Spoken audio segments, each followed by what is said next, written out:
one. Oh. Ooh. It sounds all fancy and whatnot, even though it's not. I am just going to do the obligatory audio check. And we're good. I am just going to do... Welcome, everybody, to the second ever Arete Podcast. I'm your host, Jake, and I am joined by the one, the only, the great, what are you, would you say, a half-caker? Pseudo-caker, let's say. The pseudo-caked breakfast food enthusiast, Toast. What's going on, party people? I'm very happy to be back on again with you guys. Party people. I love those references. Party people, yes, sir. And in honor of my American friends today, I want everyone to see my hat. It says America. America. Because fucking America. Yeah, I know the thumbnail's somewhat misleading because it says USA versus Canada. I have a feeling we'll agree on a lot, actually. And my opinion on healthcare will actually surprise a lot of people because YouTube's a wonderful, wonderful place full of very thoughtful and nuanced people. But they assume, based upon a lot of our podcasts from the Average Intelligence podcast, they assume that I'm a conservative. Yeah. And I mean, that's kind of that's what I got too from seeing even like the Arete logo, which Arete means excellence in Greek, from what I understand. But the logo reminds me of, I think there's like the 3%ers or like some kind of militia group that uses a Spartan helmet as their logo, if I'm not mistaken. I do want to be clear about one thing. That's not specifically a Spartan helmet. That's just a hoplite helmet. Although, since you do see, it's just an affinity for the color red and kind of just ripping off the fact that the Spartans are considered historically awesome, even though that's debatable, particularly in the later years. But there was a period where the Spartans were just like the people not to be fucked with, and you have to appreciate their spirit, if nothing else.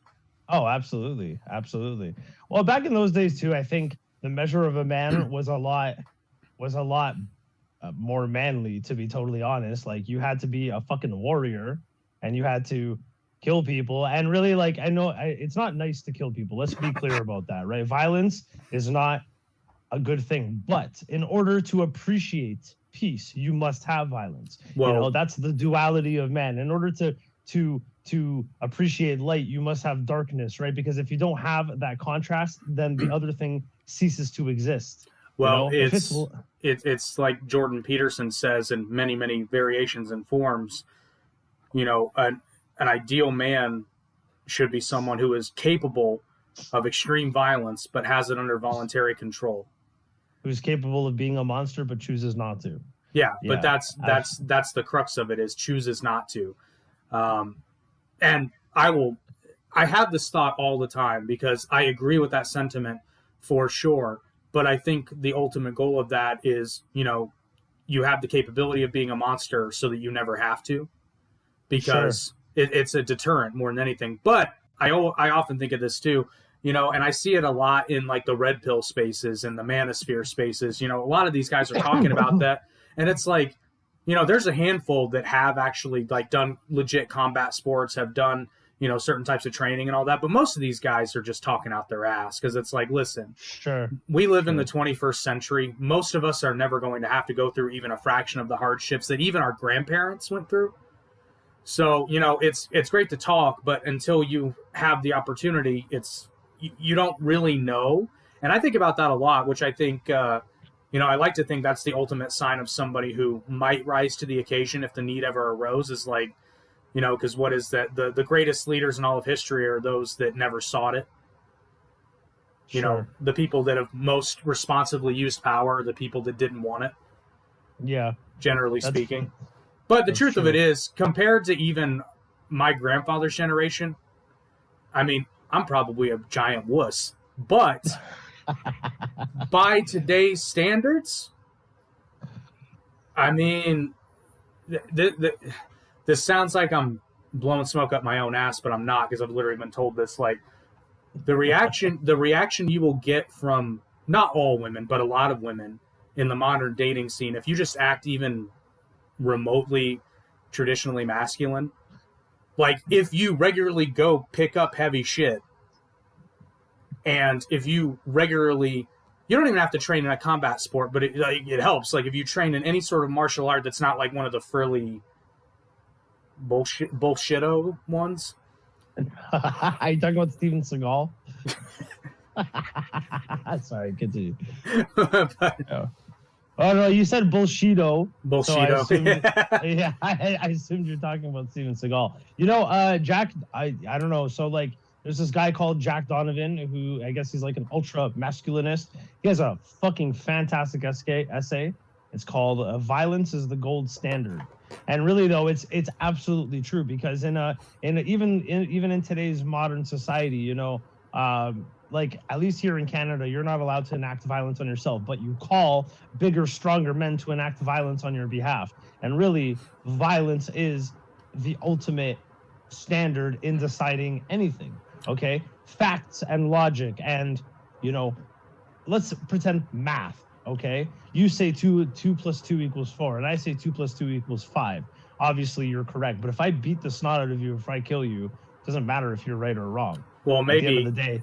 Well, you're getting into something. So before we go down that rabbit hole, I want to remind everybody, this podcast is brought to you by OMG CBD. We will get more in depth on that later. But you're actually indirectly pointing out something that I first learned in college, and it annoyed me then and it annoys me now. And I call it Bertrand Russell bullshit. Because I hate it, and fucking philosophy students do this shit all the time. It's a needless argument because they're like, well, you know, is blue really blue? Yes, motherfucker. It's just that we've chosen this word, this BLUE, to mean this fucking thing, this color, whatever you want to call it, azul, aoi, you know, whatever language you fucking speak. We all know what that is. We just have a different word for it. And so likely, right. You know, you're right, but at the same time, you're wrong because if you just kill everybody, this is not condoning violence, but like if you just get rid of everybody who says that 2 + 2 = 4, you say 2 + 2 = 5, you're just changing the word that means this many. Sure. Yeah, that's all absolutely. you're doing. And really you're not changing like actual fact. Like we still know that even though you beat the snot out of everyone, 2 + 2 does not equal 5, it still equals 4, right? I'm just saying within the context of human interaction, like violence is kind of the gold standard, which this is a great segue into our topic about guns because see, here in Canada, this is something that really bugs the fuck out of me is, okay, so look, like I have a colorful past, let's say. We'll just leave it at that. I have a colorful past, and when I was a kid, I was a hoodlum. I was a hoodlum. I was involved in gang activities when I was much younger. And really, like, now, like, knowing that side of life, it's really not pretty. Like, when you're young, you think it's fucking cool as shit. When you're, like, 16 and you're into black metal, as I was, you think fucking, oh, man, like, that's so cool. But then you actually experience it, and it's really not that cool. It's really not. Like, it's a necessary evil of, you know, life. Violence is what I mean. But at the same time, though, this communist fucking, you know, this communist paradise that I live in, by law, we're literally not allowed to defend ourselves in our own home, and we're not allowed to defend our property and our rights. And that, to me, is very fucked up. That's very fucked up. So I won't say on camera whether or not, you know, I have utensils to help me uphold my basic human right of fucking freedom from harassment. Of course you wouldn't. You would never do such a thing. I wouldn't. I really wouldn't. But that being said, one, it's like, it's fucked up that I'm not allowed to defend myself in my home. So the King of England could literally walk in to my home uninvited, and they can do whatever the fuck they want. And if I lay a finger on them, I will be charged with fucking assault. Okay, we have in Canada, it's you're allowed to meet force with equal force, right? So if they don't touch me, if they don't bother me, but they're walking around my house, the King of England's going through my fucking underwear drawer, I can't, by law, literally do nothing. And if I touch him first, then I'm going to jail. And then on top of it, any kind of utensils, you know, to that type of accoutrement, you will go to jail for a very, very, very long time. And that is fucking insane. So That's fucking insane. Yeah, so let me ask you this to give kind of an example of that. I'm given to understand that recently it has become illegal to... I can't remember the specifics of what Trudeau was talking about. Is it illegal to own a handgun or now to buy one? Sorry. It is illegal. I don't know if the law has been updated, but like you really can't own handguns. That's what I thought. I thought it was owned, but I'm not sure because I know that you can't buy. Well, that includes sale. That includes trading. That includes everything around the gun. You can't own ammo. You can't. I mean, like if you already owned one, do you now have to get rid of it, or are you grandfathered in? Well, I would assume that, but they enacted the current gun laws, I think, back in like the 70s or in the 80s. It was a long time ago. Okay. Right? Well, because I'm assuming that it's kind of like it is here. It's kind of a precedent set by, I don't even know if it's technically English common law, but it's certainly precedent in the United States. Like if this happened when the United States passed their assault weapons ban, if you already had one before the law was enacted, you were good. You just, after that date, you couldn't get a new one. But the way everything was sounding, what I'm reading from Canada, is that like you just point blank can't, which not even getting into how I view the Second Amendment in the United States, like if you can retroactively pass laws or enforce laws, that's a big problem because all you've done is essentially created a country full of criminals. Oh yeah, everybody seems to think that like, you know, Canadians here, we're polite and it's peaceful here. It's peaceful here. Like I don't walk around armed, and neither do anybody that I know. You know, it's not a thing. But it's not like guns are gone. Guns are not gone. Let me tell you that. Actually, it's funny. I just sent one of my buddies. There's an area. I live in a suburb close to Toronto, and in the south, beside Lake Ontario, there was a shooting this past weekend. And 2 people died. Yeah. So, and really, like, when you have these kind of laws in place, it's like the good guys can't defend themselves from the bad guys because the bad guys are going to be out there doing their thing no matter what. And there is no shortage of bad guys. So, what are the good guys supposed to do in that situation, right? 2 people got killed, 3 people were shot total, right? And not only did that happen, but there's no way for it to be prevented because no one's armed. And it really infringes on the rights of everyone else because I was in that area the next day and there was fucking cops everywhere, right? And cops here are literally like, they're not here to serve or protect. And that's not even on their cop cars. Cops here infringe on your rights all the fucking time.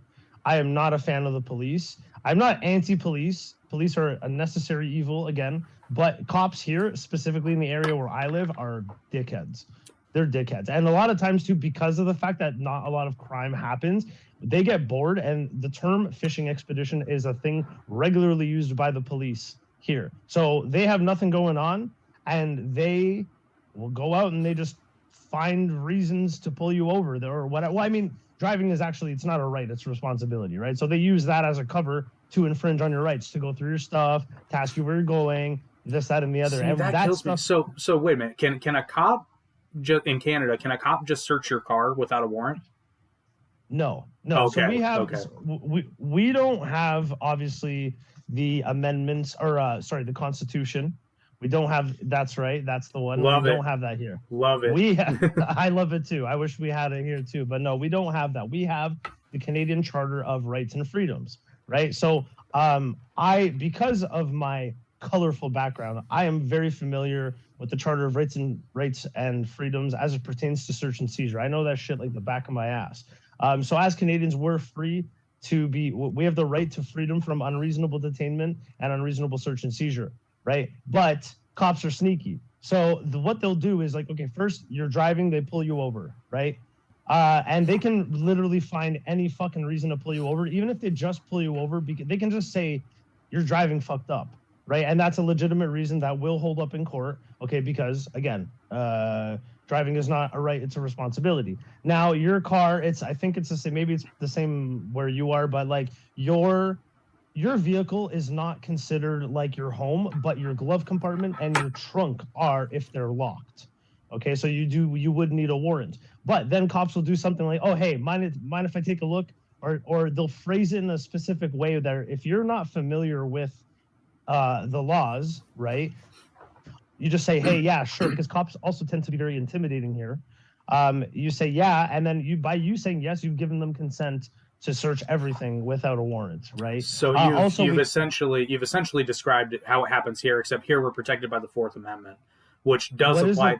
So the Fourth Amendment literally reads, the right of the people to be secure in their persons, houses, papers, and effects against unreasonable searches and seizures shall not be violated, and no warrants shall issue but upon probable cause supported by oath or affirmation, and particularly describing the place to be searched and the persons or things to be seized.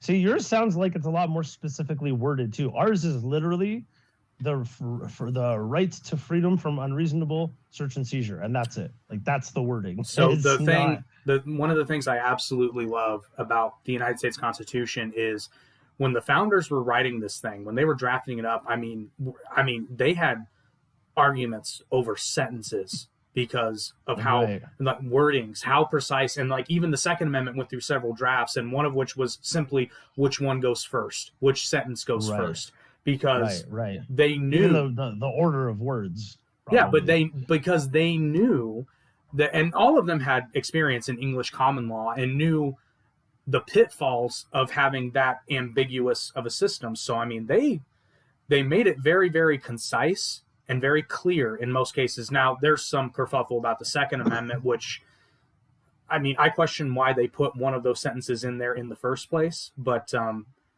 it's like it's one of the. I think it's the only amendment, certainly in the Bill of Rights, that ever gets debated, save for maybe the first. But most people agree that, like, yeah, speech is protected. Now, there's some debate over what speech should be protected. I say all, but you know, some people say, well, hate speech, blah blah blah blah. It's like, and I'm sure we can touch on that, but yeah, here cops do very much, and it depends on where you are too, because like, not so much where I live, but where I work, I mean, the cops there, like, they can be dickheads, but you know, if you have a cursory knowledge of the law, I mean, you're probably, the best thing you can do honestly is you just, now, don't consent to a search ever. Yeah. But other than that, you know, basically just do what they tell you unless they start asking to search, and then you're like, no, motherfucker. Like, you got a warrant. And then another thing, I don't know if this is I don't know if this is the case in Canada too, but here, technically under the law, even though I think a lot of people argue this unnecessarily, like they get themselves in trouble just for being difficult, but under the law, technically, if you're not being arrested or detained or charged with a crime, then you technically don't even have to identify yourself. Now, is that a good idea? It depends on the situation, because then you get the whole, like, you're obstructing, which usually I've seen a lot of videos where people get way unnecessarily roughed up, and then they end up suing the shit out of the city, and they win almost every time. Interesting. See, but like that whole process, even you mentioned like them suing the city after, or the department or whatever, like suing culture is very big where you are. It's barely a thing here. You would go through, like, I guess, human rights commissions. That's a thing here, but they do it on your behalf. But suing somebody, it's very difficult here. As far as I know. But the police, see, the thing about the police too, right? And this premise I'm about to explain kind of like applies everywhere where there's police, right? The police is a public service, the same as a fire department and the ambulance. Now, the fire department, they call when you call them. Same with an ambulance. They call when you come they come when you call them. So why is it that we have an agency of the government that actively goes out looking for people, quote unquote, breaking the law, in order to do their job, and why are they graded to that effect? Like, that to me is a very fucked up concept, and kind of goes hand in hand with the totalitarian communism that's kind of encroaching on Canada, right? We're not as free as you guys here, and it's like our thing. Oh, Canada, home of the no, actually, is that you guys? That's us. Land of the free, home of the brave. Oh yeah. Okay, no, but there's like in our national anthem, our home and native land, glorious and free. True patriot love with all thy sons command. Yeah. Thank you. Why do you know this better than I do? That 70s show, actually. Is it really? Is that why? There's an episode of that 70s show where they go to Canada to get beer, and in order to get out of it, they sing the Canadian national anthem to a couple of Mounties. Yo, complete sidetrack to this conversation. Did you try watching that 90s show? It was fucking awful. I couldn't get through one episode. I don't think it was awful, but it definitely wasn't. There were a couple moments that made me chuckle, but I will say this. At least they tried to be a little bit different, and they weren't like just a full-on ripoff. But sure, I don't think any of the cast members were particularly great. And the fact that they have a little gay kid who's like openly, it's like supposed to be what, 1993? Oh, what the fuck? That's really in Wisconsin. Well, here's the thing: they're not actually coming out and saying it, which I kind of appreciate it. But like, it's obvious. It's obvious everybody. It's obvious that everybody knows, and they're not pushing him as like this paragon. He's actually quite a sneaky, devious little fuck, which I like. That he's not like this saint. But 1993 in Wisconsin.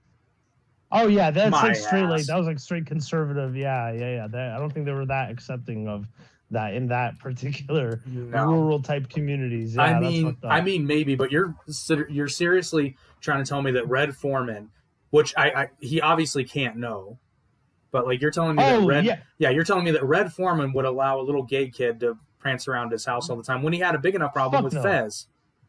Oh yeah, that's right. Yes, he was like borderline fucking racist. He wanted to get Fez deported. He wasn't borderline racist. He was racist. which they toned that down in that 70s show. It's like, really? I don't know. That bums. You know what? That kind of takes away from like the whole magic of the show. The half of the jokes were derived from the fact that Red was such an intolerant asshole. Like that's. But by the standards of the time, he was quite. He was quite tolerant. Average. Yeah. He was quite tolerant. He was average. Yeah. Sure. Yeah, 100%. Yeah. Which, I mean, there might have been something to that, because I remember in later seasons it comes out that Steven's father is actually black. Now, Red served in the military, so I'm willing to believe that he was a little bit less prejudiced. Well, probably quite a bit less prejudiced. He was probably less prejudiced against black people because there was black servicemen at the time that he served in Vietnam, right? In Korea, but yeah. Or Korea, sorry. Yeah. Okay. I'm sorry. I'm a stickler for stupid facts. No. But see, that stuff makes the show. Actually. And by that logic, too, he should have been super racist against fucking Koreans. If he was in the Korean War, he would have been like calling them gooks and shit like that. Like, well, North Koreans at the very least. Sure, absolutely. Well, no, and actually, no. Red was Red also. I don't think they ever came out and said it, but he was in the military during the end of World War II as well. During the end of World War II, wouldn't he have been a kid? Because if he was, let's say he was in his 40s, and this is the 70s show. Okay, so if he's in his 40s, that means. Hold on. So 70, 60, 50, 40, 30. That means he was born in 1930. So he couldn't have served in World War II. That doesn't make any sense. The only reason I bring that up is because he makes comments in the show about having Japanese machines pointing at him, like when he's talking about a Toyota. Oh, okay. Yeah, but see, that kind of would have come from the racism of fighting Koreans, because then he would have like lumped all of Asiatic cultures together. Sure, 100%. Right, so maybe that's what that is. Yeah. No. Are you looking? Yeah. Red is a Navy combat veteran, having served in World War II and the Korean War. Interesting. So he would have been at the end, but yeah, and he may have joined the Navy at 17. But he talks about his destroyer going down in the South Pacific, so that would So that would track. So you're saying that he would have been in the very tail end of World War II if he signed up when he's 17? Correct. Yeah, mathematically speaking, because that 70s show starts in 1976. Right. And if let's assume he was 17 in 1945. That's only 31 years. Yeah, that doesn't make. Yeah. If he joined if he was active duty in 1945 at the age of 17, it would just barely fit. Or the show creators just didn't do their math. And they left a big fucking hole. Yeah. It's not that big of a hole, but there's a hole. I took us on a completely off-topic excursion. But anyways, that is the Arete Podcast. I love it. Going back to police here. Oh man, I had such a good point too that I was trying to make about search and seizure. So the police here, I don't even remember. I honestly don't even remember what I was gonna say. Well, I do want. I kind of got off on the wrong foot because I do want to say too that I'm very, very much pro police in essence. But there's bad apples in every organization, and there are departments across the country that I would make the case, or just statistically speaking, there's probably entire departments that are completely corrupt. Sure, yeah, absolutely. I think the point that I was making was just about corruption and about like the integrity of police units, right? Like the whole point of the police is that they're supposed to be here to protect us. And you know what? I'm not gonna lie, like I've had 2 instances where I needed to call 911 because I was in physical danger. And this is after my like colorful youth days when one of the situations was just after when I left my like former clique. And I didn't have the protection of those people. So I had to like utilize police services. And you know what? There are lots of nice police officers, but my whole beef with the police is the fact that at the end of the day, they go out and they're trying to do their job, which is catching quote unquote criminals. Now, if the guy's having a bad month, let's say, okay, his numbers are down. He hasn't written that many tickets. He hasn't made that many arrests. So his sergeant, 100% in any given jurisdiction, doesn't matter if you're in the United States and Canada, his sergeant, his commanding officer is going to be like, look, you need to go out and you need to catch some bad guys.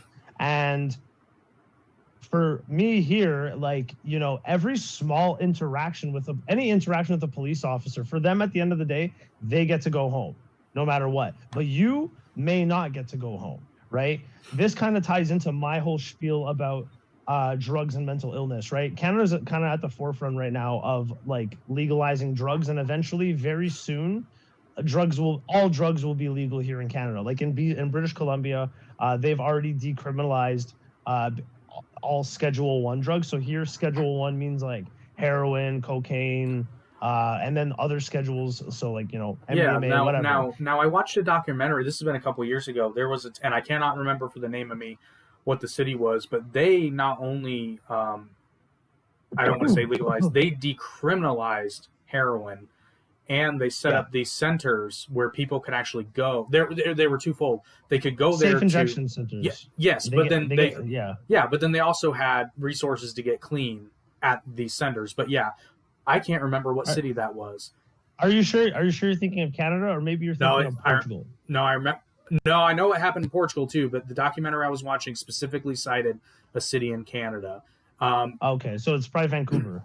Probably that seems right. That seems right. It's probably Vancouver, because Vancouver is where they enacted this very recent legislation of decriminalizing all Schedule 1, Schedule 2, Schedule 3 drugs, right? And so the point that I'm trying to make about this, right, and about an interaction with a police officer. So I think that it's pretty evident at this point that the war against drugs is essentially a war on mental health, and criminalizing drugs criminalizes mental health. Anybody who's an addict is essentially, they're an addict because they're trying to self medicate underlying psychological issues. And the only way to truly break free from addiction is to figure out what those issues are and to solve them. Now, I myself, my very first serious interaction with police was I was carrying drugs, and I wasn't causing anybody harm. I was fucking driving, minding my own fucking business. And what happened to me, and very quickly, was that I was driving in a part of the GTA where it's like farmland, okay? Because the person that I had grabbed off, he had a trap house in like a farmhouse. So I'm driving and there's nobody on the road. It's Friday night. It's like 11 o'clock. There's nobody on the roads, which was odd for that time of year because it was springtime. I was in business clothes, like I had just come from the office, and the cops were on a fishing expedition. So I'm stupid because I wasn't paying attention, but they pulled me over for a driving infraction, and then they violated all kinds of my rights. They pulled me out of the vehicle, they had their guns drawn, and they put their hands in my pockets, and I ended up getting booked for possession of Schedule 1 × 2. Okay, so it was the Schedule 1 narcotic. times two. And really, like, after everything that I went through, I had to go through court. I had to pay like 12 grand for my lawyer. I ended up taking a plea deal. I lost my girlfriend. I lost a ton of friends. I lost my family for a period. And ultimately, like, I did get, it's called a conditional discharge, where I had to do probation and then it was like taken off of my record. But that's a stain that's still on my record, because the police here use a system called CPIC, the Canadian Police Information Center. Okay. And so, like, those charges and that conviction is still on it, even though by law, they're not allowed to take that into account when they're collecting evidence against me for anything. It's still there. And people are people. Just because they're not allowed to use it doesn't mean they're not going to. If cops run my plates, they're going to see I am a convicted felon. I'm a convicted drug offender. You know what I mean? And then really, like, it's like the whole question of like nonviolent drug offenders. And that whole interaction with the police happened for no reason, but it fucked up my life. And I can't go to the States because your laws, actually Canada and the US both have laws with each other where, like, if you're convicted of, they're called crimes of moral turpitude. So that's anything violent, which includes sexual violence, and then drugs. Okay, both countries do not accept visitors from the other side that have quote unquote crimes of moral turpitude. So this is what happens. Okay, and I have a ton of family in the States. I have family in Rhode Island. I have family in California. And so next time I go to your country, they're going to ask me on the declaration card, have you ever been convicted of these kinds of crimes? Now, I can lie, right? And I'll probably get through. But eventually, if I go enough times and I keep lying, I will get caught and I will be banned from your country. And then I can't go see my family, right? And this would apply vice versa if I was an American trying to come here. Or I can say, yes, I was convicted of one of these crimes. What will happen is I will immediately get pulled into secondary. They're going to search me. They're going to give me the fucking third degree. And then I will be forced to withdraw my application to visit. And then I have to apply for this like special kind of like visa, which costs something like $800. And it's not a guarantee that you'll get it. And the chances of you getting it are very low. Right. And all of this happens simply because cops are quote unquote trying to do their fucking job. Right. Like all these very serious repercussions to my life. It's fucking crazy. It's fucking crazy. So that's why I'm not a fan of the police, on top of all the other things that they do, like the violence against Black people, right? It's not a coincidence. It's not a coincidence that the majority of cops are white. Like that's a fucking fact of life, because white people, and I would even venture, and I'm not trying to be racist, okay? I'm white, right? So I'm not, like, so let's just be clear about that. But white people like law and order. And particularly, I would go so far as even to say Nordic type people, blonde hair, blue eyes, they like things to be orderly. And so they like to be police officers. And that what's the word? Disconnect between the race or the race or the ethnicity of officers versus the people they're policing, like, will definitely cause a bias in terms of them executing their job. So are you talking about police in Canada or? Yeah. Oh yeah. Sure. Okay. I mean, I couldn't say. I'm sorry. You know what? I don't know about police over there, but cops here. Well, because I was gonna say here, it largely depends on where you are, because like, and now there's definitely a narrative here, and the problem is it's not that the narrative is false all the time, but it's not like because the thing that so many people, and not so much Canadians, because at least they understand what it's like to live in a country that's huge geographically, is people often forget, particularly people internationally, forget how large and diverse the United States actually is. So like one of the things that came out is, I believe it was Baltimore, like when you were having all the violence in Baltimore and the police riots and all that, nobody pointed out the fact that the majority of the Baltimore PD at that time was minority. Right. Like including the police chief. Wouldn't that make sense though? Because the demographics of Baltimore specifically, I think, isn't the city like, it's more than 50% African American, isn't it?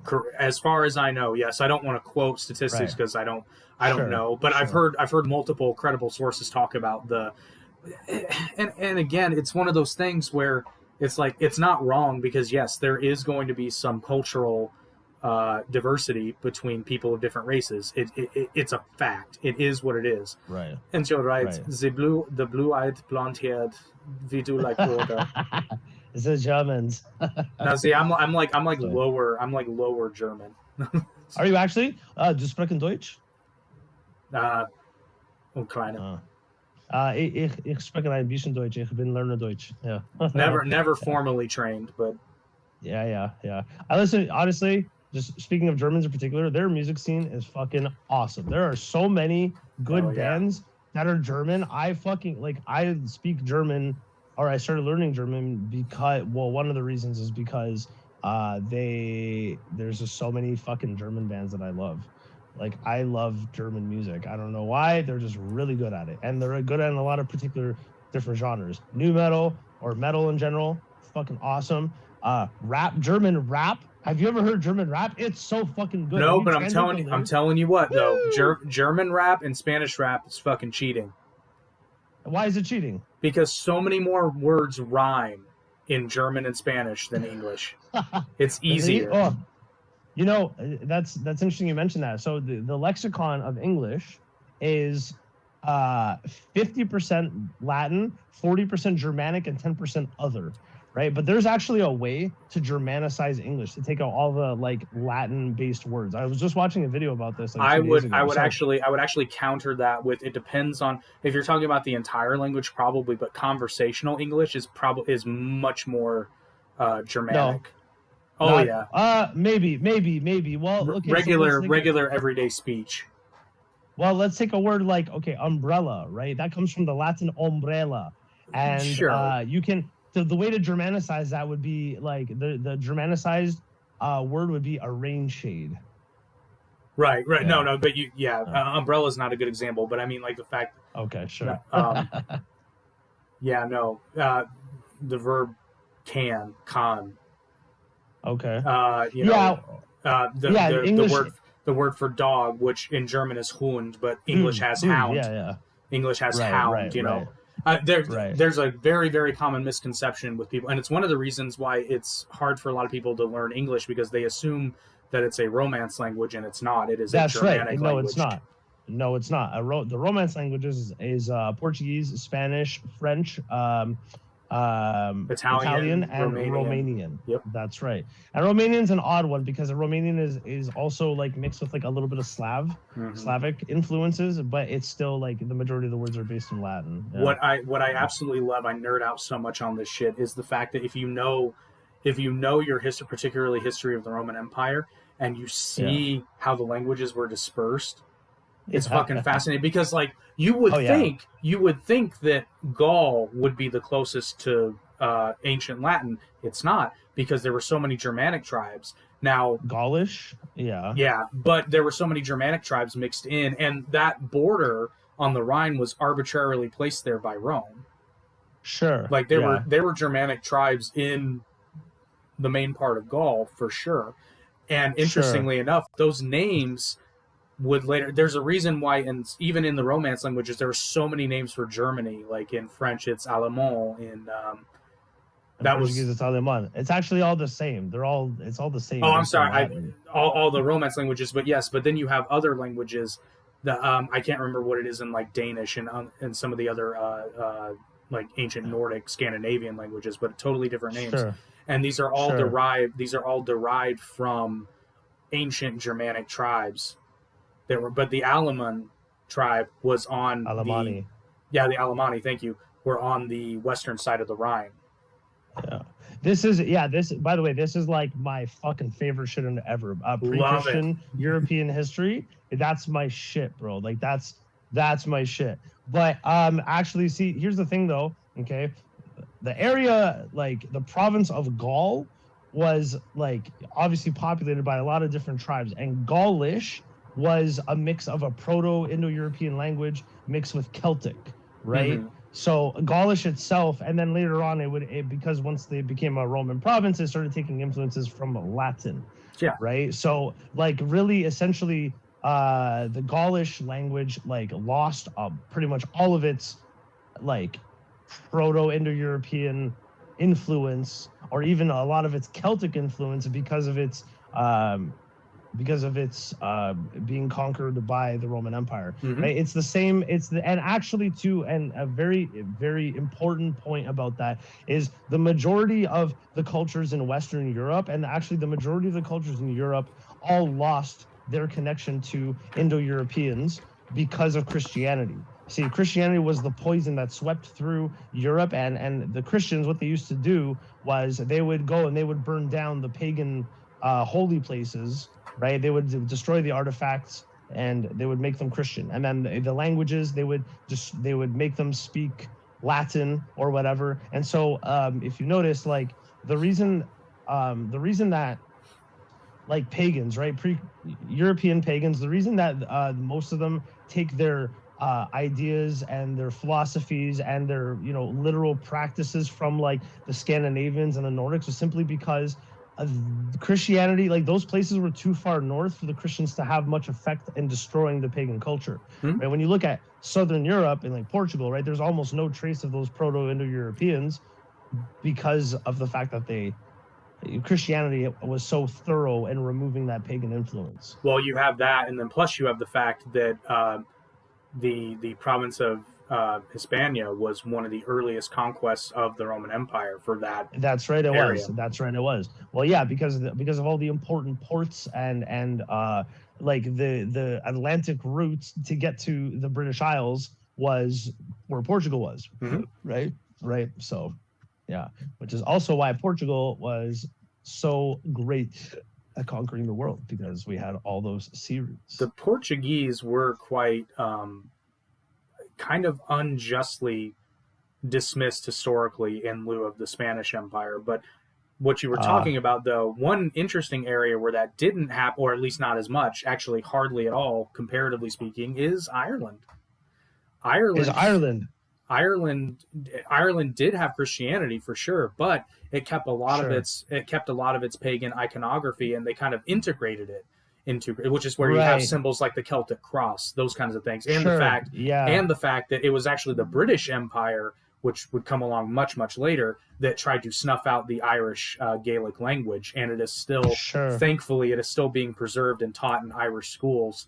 Don't ask me to fucking learn it, because I don't understand a goddamn thing. But it's funny you mention that, because my absolute favorite series of books, the series is called A Dream of Eagles by an author named Jack White. He's a Canadian author, and the whole series is based around like the books start at the time that the Roman legions were withdrawing from Britain when the empire was collapsing. Right, but at that time, because the Romans hadn't fully conquered the British Isles, right? So those Celtic tribes were still existing and thriving in a lot of areas of the British Isles, right? And the whole series of books is about King Arthur and whatever. But like there was essentially a King Arthur. There was a Camelot. It was a settlement called Camelodunum, and like this King Arthur of myth he was like the lineage of patrician Romans that were still there from when the legions were there, and then with the Celtic tribes, the Pendragons, who were like the Celtic tribe for the Welsh,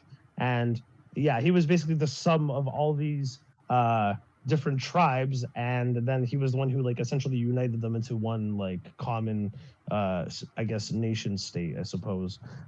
Yeah, but that stuff is really fucking interesting. That's like I love that shit. I just recently mentioned Boudica in our Women's History Month episode on the Average Intelligence podcast. Sorry, Boudica was the Celtic warrior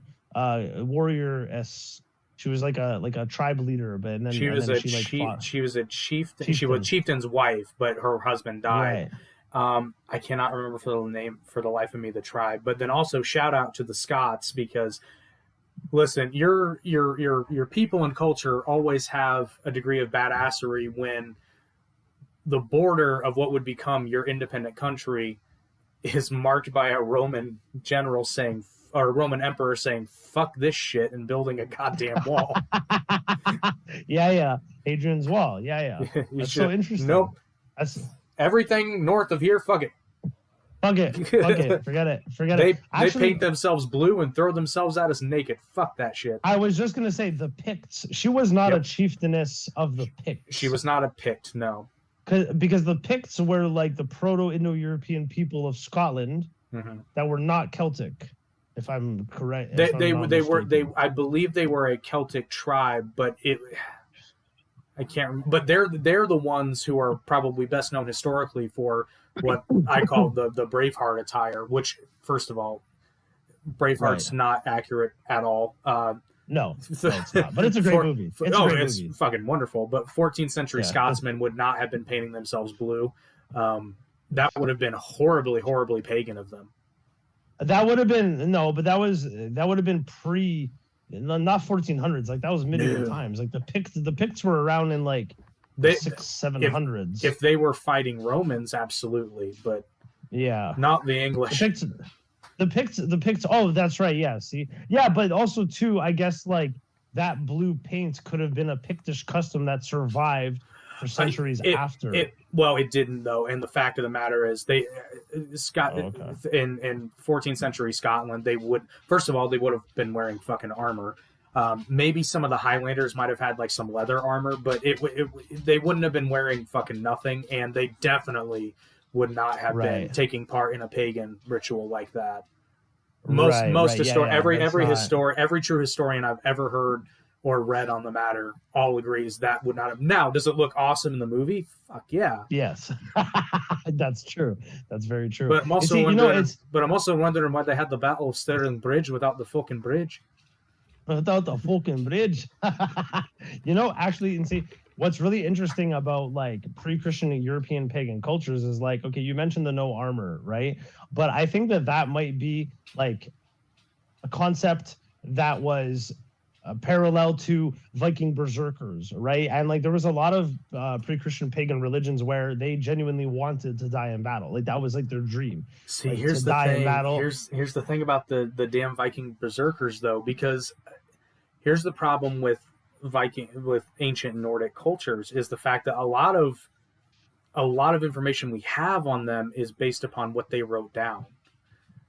There are a number of historians. Now, again, this is debated, so this is not fact or not proven fact. I've heard a lot of historians talking about how they didn't see any real world precedent for actual berserkers. Now, there is evidence that they may have had a special class of warrior that did imbibe certain psychedelic mushrooms before battle, but to suggest that they went out there without any sort of protection at all, there's just no basis for fact. Now, in a Norse saga, they mention it all the time, but of course you're going to do that, especially if you win. Nobody's talking about, Ragnar went out there with no armor and got skewered by like 60 guys. It was fucking epic, No, but that concept though, right? And like, you know what? Like, I'm gonna sound like I'm just parroting off the show Vikings, but really, no, they genuinely wanted to die in battle, right? And the mushrooms was a very big part of the culture there. Mm-hmm. Even like, I don't know, have you ever heard Joe Rogan talk about Santa Claus? Yeah. And the myth behind Santa Claus, right? Like, Santa was essentially a shaman, right? It was a shaman of a village who would collect these mushrooms throughout the year, and during the high holy days of the solstice, would go around and distribute the mushrooms to the people in the village, right? And he would often, and this was also very like common in like certain Slavic cultures, like in the Siberian steppes and that kind of thing, where the snow would pile so high it would cover the door, so he'd have to go in through the chimney.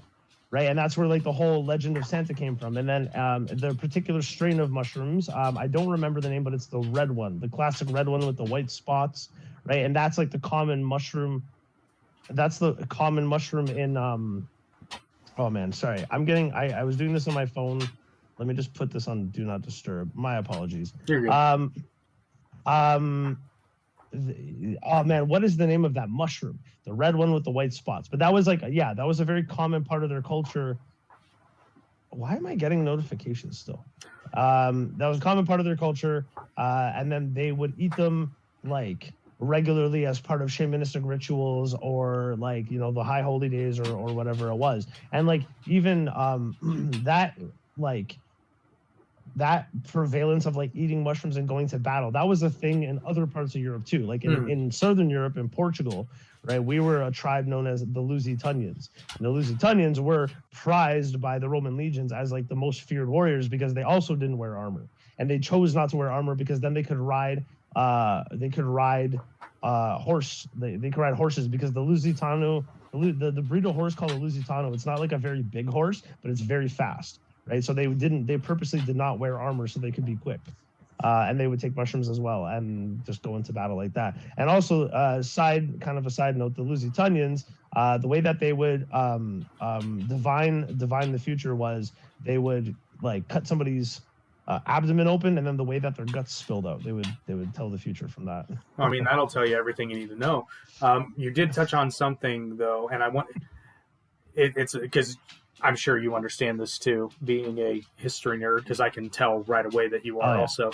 Fuck yeah. You have to be very, very skeptical of a culture that, quote unquote, wishes death. Because my favorite example of this is probably the samurai. Samurai? Yeah, because when you just first start learning about them, you're like, oh yes, they didn't fear death. Da da da. Then you really start getting into it, and you realize the samurai rarely actually did any of the fighting. Well, yeah, the samurai were nobility. But they were nobility. They didn't have to fight. They would send people to fight for them. They would send the peasants to fight. Yeah, so it's real easy to sit there and claim, like there's only shame in defeat, and if you lose, you should kill yourself. It's like, well, yeah, that's real nice when you don't actually have to fucking fight. When your men are retreating and you can say you should all commit suicide. Not me though, because I have to lead. Yeah, be wary. That's be very wary of that guy. Well, it's the same for, I'm not going to say all, but modern day jihadists. It's like, oh yeah, you can talk a big game, but where's your bomb vest? Sure. Yeah, absolutely. Death is something like, it's a very interesting. It's interesting that we're talking about this, because I know this sounds very morbid, but death is something I think about very often, a lot. Like, I don't know why. Maybe lately, because like I've been depressed and shit. But like I've been thinking about just death and the doorway, right? And the thing is too, like the way the pagans view death is not the same way that we view death as a society. Our society has kind of shuttered death off, like. Even like at a funeral, you're supposed to be very hushed tones, and, you only see the corpse for a certain amount of time. And it's like, we don't like, death is not like part of our culture. But back then, death was such a regular thing. Even like, okay, so the concept of ghosts, right? In Scandinavian cultures, okay, they called the spirit world the Weird, which is where we get our modern English word weird from, right? And the Weird was like, just like there's a very thin spiritual barrier that blocks our world from the Weird. And the Weird is like, spirits and things could cross over all the time, and they like regularly attempted to interact with people on the other side. So I'm not sure if maybe that's that far off, right? Like they didn't even believe, I'm pretty sure that reincarnation, the idea of reincarnation, was a major philosophy within a lot of different pagan cultures. I don't know about reincarnation, but like you mentioned, particularly like Scandinavian Viking cultures, and you mentioned the show Vikings, sorry, and one of the things Vikings does really well is I love that show. Well, it presents supernatural events as the people of the time would have seen them. Because like in the show Vikings, it's absolutely nothing. They talk about how, the gods walk among us all the time, or like that wasn't actually a beggar, that was actually Freya in disguise, or Odin was the one who would then there was Lagerther's telling some woman that, it was actually Freya. She was blah, blah, blah, blah. That's right. When the weird guy comes to their village. Yeah. I remember. Yeah. But what was his name? I can't remember his name. I can't remember. But yeah, well, I mean, there's plenty of stories of, and I mean, it's even in their mythology. You have the Bifrost, which now 90% of people only know about because of the fucking Thor movies. But yeah, like this was a thing. This was a thing. It was nothing for any of the gods to cross between any of the 9 realms. That's right. That is correct. And then, sorry, I didn't mean to like jump in and super correct you about Freya, but no, it was Odin who would travel dressed as an old man and would go and see. I know. People would help him. They did that, but there was an instance somewhere in the show, I can't remember when, but she talked about Freya being around too. Sure. Yeah. Well, yeah. and then Yeah, see, there was the ancient belief that, when you heard thunder in the sky, it was Odin's hammer, blah blah blah blah blah. Like it was right. the gods were things that it was possible to directly interact with, which, after having lived in the Judeo-Christian West for our entire lives and for hundreds and hundreds of years, that coexistence with the divine just doesn't exist in the same way. Like, sure, there are people who have a quote relationship with God, but it's not like he comes to your house. Right. No, and see, well, that's actually like my whole beef with Christianity. Like, I was introduced to the idea of anti-Christianity very young when I first got into black metal, because that's a very key element of black metal, is like the rejection of Christianity and Judaic influences, spiritual influences, right? And that includes Islam and Judaism and Christianity altogether, because those are the Abrahamic faiths, right? But those, like, a lot of the way that we treat death, for example, is definitely a Christian thing. Or like to fear God, the idea to fear God, and that God is so mighty and God's wrath and this and that. Like, those are all Christian aspects. And I think that kind of comes from the fact that, like, Christianity once upon a time was a Jewish sect and the Jews were enslaved, right? So it's kind of like a codification of like the mentality of the people who had those beliefs. They were fucking slaves, right? So it's slaves where though? In the Roman Empire. Okay, I thought you were going into the Egypt thing. There's a lot of evidence. No. Yeah, but absolutely. In the Roman Empire, they were absolutely slaves. They were absolutely slaves. Yeah, maybe like I'm certainly subjugated. They were subjugated people. Exactly. They were not like full citizens. They were second class citizens, let's say, right? And even like, I don't know, I'm not fully knowledgeable about like Egyptian ancient history because it's not really something that I'm very interested in. But yeah, like, read it. Ooh, interesting. This is wow. John Collins is a professor, I believe, at Harvard, who taught comparative religion. This was my textbook when I took the class. Everything, it just goes through the entire Old Testament from a historical lens, and it is fucking fascinating. It's a long, hard read, but it's worth it. Right. Because like, so the Old Testament is just like a section of like the Talmud, right? Yes. Well, no, the Talmud is you're right. Yeah. Yeah, no, the Old Testament is a certain collection of books from the Talmud. The Old Testament is made up of the Torah, the Talmud, and there's another one. It's Jewish religious text. Yeah, exactly. Sure. Yeah. And see, so like these concepts, like they were all like heavily influenced by like Judaism and like the way that the Jews had their religion and the way they, you know what I mean? Like, because even too, like, like all the gods of Europe, while they all have like different names and stuff, they're all the same god. Like the thunder god. Well, you had Odin in Scandinavian, Woden in the Germanic cultures. And Germanic cultures, yes. The Saxons brought it to England and became the Anglo-Saxons and all that shit.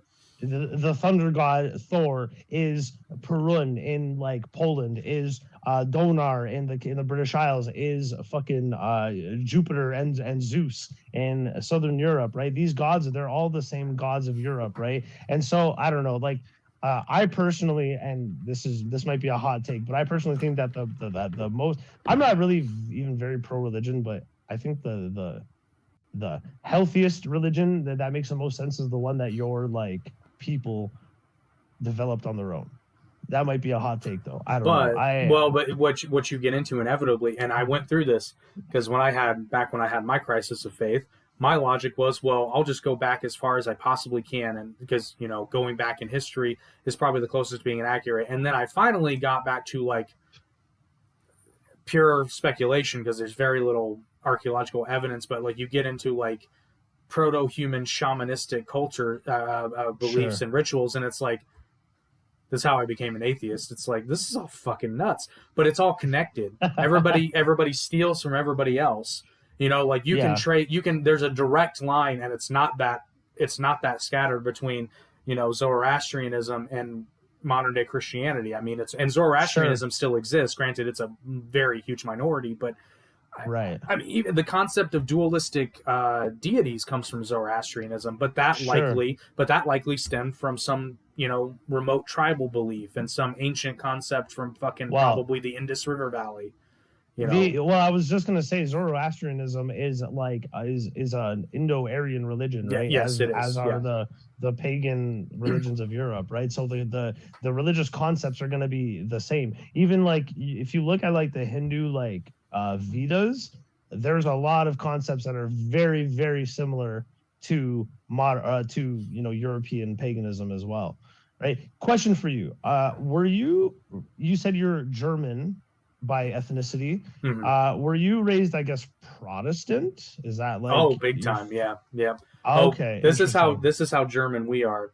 The bulk of my family's ancestry is German. There's a little bit of Lithuanian in there, but it's like pretty much all like Middle to Eastern. Yeah. Das ist gut. Yeah. But I was raised Lutheran, actually. Interesting. I was just going to ask if you were Lutheran, right? Yep. That's like sorry, please, because I don't know. Lutheran is like a subsect of Protestantism. So Protestantism is an umbrella term. Basically, a Protestant is just a sect of Christianity that rejected Catholicism. Now, it's funny because the Lutherans weren't the first by name, but they kind of were the first in practice, because Martin Luther was a Catholic bishop who just said this is bullshit. Now, and he didn't want to split from the church. He wanted to reform the church. Sound familiar? Kind of like Jesus. Right. But that's why he did the nailing of those, some kind of document on a church door. Yep, it was the God damn it. I do this every time I'm on a podcast. I know what they are. Fuck. I don't want to Google it because I don't want to be stupid, but I know what they are. Shit. It was like some kind of tenets or something. Yeah. What the document's called. Yeah. The Catholic Church essentially said you could bargain your way out of hell, and Martin Luther was like, indulgences. That's what they were. I didn't have to Google it. Indulgence. Oh, very good. See, I'll do that. Usually I have a brain fart. I'll usually have a brain fart, and then like 2 hours later, I'll be like, they're called indulgences. Fuck. But yeah. Right. But yeah, so essentially, he was like, fuck that. Fuck is that? That's scheiße. That is the bullshit. Das ist keine gut. But yeah, so after his death, his followers just kind of say, yeah, we're Lutherans. We follow the doctrine of Martin Luther. Which, yeah, but very, very German. Right. Interesting. Yeah, I was raised Roman Catholic. I actually officially rejected Catholicism like 2 or 3 years ago. I now consider myself a pagan because paganism is proactive. It's a word I like. Although I don't actually like, I believe in some kind of spiritual force, but I don't look at the gods as like actual, not literal. They're archetypes. That's a good way to put it, because I always kind of respected, because there are modern day pagans, but I don't like, this might insult some people, but I don't care. Like, I don't take you seriously if you actually believe Thor is real. Now, if you view Thor and Odin and Frey and all these deities as like representations of a cultural identity, go nuts. Yeah, go nuts. Yeah, exactly. Well, yeah, but also too, I mean, like, the problem with paganism here, like, I don't know, man. Like modern day pagans. First off, a lot of them are like hippy dippy, new age. I'm not down for that. I'm pretty sure Thor would call you a pussy. Yeah, exactly. Yeah. Oh, I'm a vegan, but I'm also a pagan. Like, fuck you. Like, fuck yourself. They serve meat in Valhalla, right? In Valhalla.